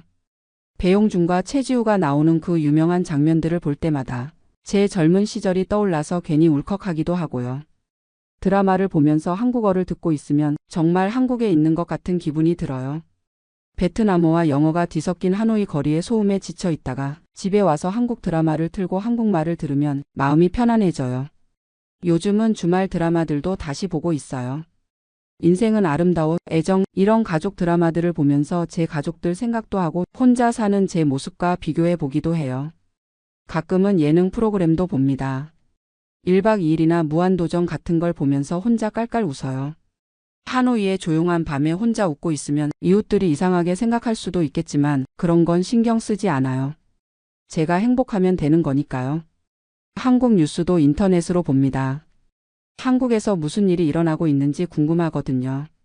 정치 뉴스는 별로 관심이 없지만 날씨나 사회 소식들은 꼼꼼히 챙겨봐요. 특히 고향인 대구 소식이 나오면 더 자세히 봅니다. 그러다 보면 가끔 한국에 돌아가고 싶다는 생각이 들어요. 특히 명절 때나 가족들 생일 때면 더 그래요. 추석이나 설날에 혼자 베트남에서 지내고 있으면 정말 외롭고 쓸쓸해져요. 한국에서는 당연했던 가족들과의 시간이 얼마나 소중했는지 이제서야 깨닫게 되죠. 작년 추석 때는 정말 한국이 그리워서 견딜 수가 없었어요. 큰아들한테 전화를 걸어서 한국에 들어갈까 생각 중이라고 했더니 아들이 깜짝 놀라면서 걱정하더라고요. 베트남에서 잘 지내고 있는 줄 알았는데 힘드시냐고 돈이 필요하면 보내줄 테니까 한국에 올 생각 말라고 하더라고요. 사실 경제적으로는 베트남이 훨씬 여유로워요. 한국에서는 연금 80만 원으로 쪼들리며 살았는데 여기서는 그 돈으로도 넉넉하게 살 수 있거든요. 그런데 돈만으로는 채워지지 않는 게 있더라고요. 바로 정서적인 외로움이에요. 그런 외로움이 클 때마다 드라마를 봅니다. 특히 가족 드라마를 보면서 눈물을 흘리기도 하고 로맨스 드라마를 보면서 제 젊은 시절을 추억하기도 해요. 드라마 속 한국의 풍경들을 보면 서울의 거리나 지하철, 한강이나 남산타워 같은 곳들이 그리워져요. 요즘은 사극도 가끔 봅니다. 대장금이나 주몽 같은 걸 보면서 우리나라 역사에 대해 새삼 자부심을 느끼기도 해요. 베트남에서 한국인으로 살면서 한국의 문화나 역사에 대해 더 관심을 갖게 된 것 같아요. 한 달에 한 번 정도는 한국 음식이 너무 그리워서 하노이에 있는 한인 식당에 가기도 해요. 김치찌개나 불고기, 비빔밥 같은 걸 먹으면서 한국어로 주문하고 한국어로 대화하는 재미가 쏠쏠해요. 가격은 한국보다 비싸지만 가끔씩은 그런 사치도 필요하다고 생각해요. 한인 식당에서 다른 한국 사람들을 만나면 반가워요. 대부분 젊은 사람들이긴 하지만 가끔 저처럼 나이 드신 분들도 있어요. 그런 분들과 이야기를 나누면 비슷한 고민을 하고 계시더라고요. 한국이 그립긴 하지만 경제적으로는 베트남이 낫다는 얘기들을 하죠. 요즘은 하노이에도 한국 문화가 많이 들어와 있어요. 베트남 젊은이들 사이에서 한국 드라마나 케이팝이 인기라고 하더라고요. 길거리에서 한국 노래가 흘러나올 때도 있고 한국 화장품이나 패션 브랜드들도 많이 보여요. 괜히 한국인으로서 자랑스럽기도 해요. 그런데 역설적으로 베트남에서 한국 문화를 접할 때마다 더 외로워지기도 해요. 한국이 이렇게 가까이 있는 것 같으면서도 실제로는 멀리 떨어져 있다는 걸 실감하게 되거든요. 지난달에는 하노이 한국문화원에서 하는 행사에 참여했어요. 한국 전통 음식 만들기 체험이었는데 김치를 담그는 방법을 가르쳐 주더라고요. 베트남 사람들과 함께 김치를 담그면서 한국 문화를 설명해 주는 재미도 있었어요. 그날 저녁에는 한국문화원에서 상영하는 한국 영화도 봤어요. 베트남어 자막이 있어서 베트남 사람들도 많이 왔더라고요. 한국 영화를 보면서 베트남 사람들이 웃고 우는 모습을 보니 신기하면서도 뿌듯했어요. 그런 행사들에 참여하면서 느끼는 건 저도 완전히 혼자는 아니라는 거예요. 비록 가족은 멀리 있지만 이곳에서도 한국과 연결되어 있는 끈들이 있더라고요. 한국 드라마나 영화, 한국 음식이나 문화 행사들이 그런 끈 역할을 해주는 것 같아요. 요즘 제일 즐거운 시간은 역시 밤에 드라마 보는 시간이에요. 오늘도 저녁 7시가 되면 텔레비전을 켜고 어제보다 만 드라마에 이어지는 이야기를 볼 거예요. 등장인물들이 어떻게 될지 궁금하기도 하고 그들의 이야기를 통해 제 인생을 돌아보기도 해요.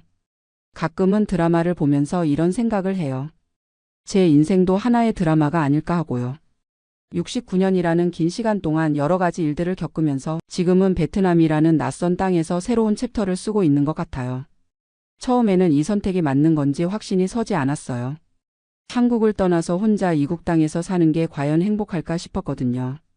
하지만 3년이 지난 지금 나름대로 만족하며 지내고 있어요. 경제적으로는 확실히 여유가 생겼어요. 한국에서는 매달 연금으로 근근히 살았는데 여기서는 그 돈으로도 충분히 괜찮은 생활을 할 수 있거든요. 가끔 자식들한테 용돈도 보내줄 수 있을 정도로요. 건강 면에서도 좋아졌어요. 따뜻한 날씨 덕분에 관절염이 많이 나아졌고 매일 산책을 하면서 체력도 좋아진 것 같아요. 한국에 있을 때는 겨울만 되면 집에만 있었는데 여기서는 1년 내내 활동적으로 지낼 수 있어요.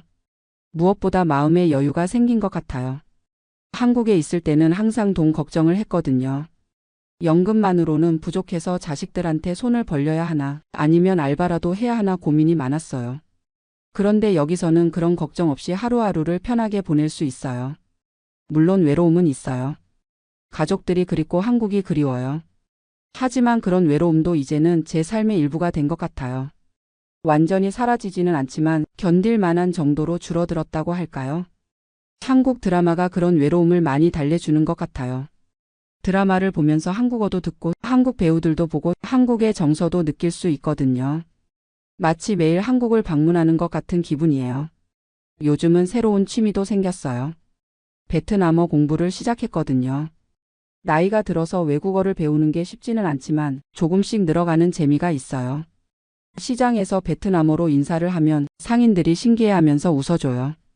하노이에는 정말 볼거리가 많아요. 호안기엠 호수 말고도 문묘나 목고사원 같은 역사적인 곳들이 많고 올드 쿼터에서는 베트남의 전통적인 생활 모습을 볼 수 있어요. 이런 곳들을 천천히 구경하면서 시간을 보내는 것도 좋아요. 가끔은 하롱베이 같은 관광지에 당일치기로 다녀오기도 해요. 한국에서는 해외여행이 부담스러웠는데 베트남에 살면서는 동남아시아 여러 나라를 가까이서 구경할 수 있어서 좋아요. 하지만 역시 제일 좋은 시간은 집에서 드라마 보는 시간이에요. 오늘도 어김없이 7시가 되면 텔레비전을 켜고 어제보다 만 이야기의 속편을 볼 거예요. 그리고 드라마를 보면서 오늘 하루도 무사히 보낸 것에 감사할 거고요. 69세의 나이에 시작한 베트남 생활이 처음 생각했던 것보다 나쁘지 않아요. 아니, 오히려 생각보다 좋은 것 같아요. 한국 드라마와 함께하는 하노이에서의 소소한 행복, 이것이 지금 제 인생의 작은 기쁨입니다.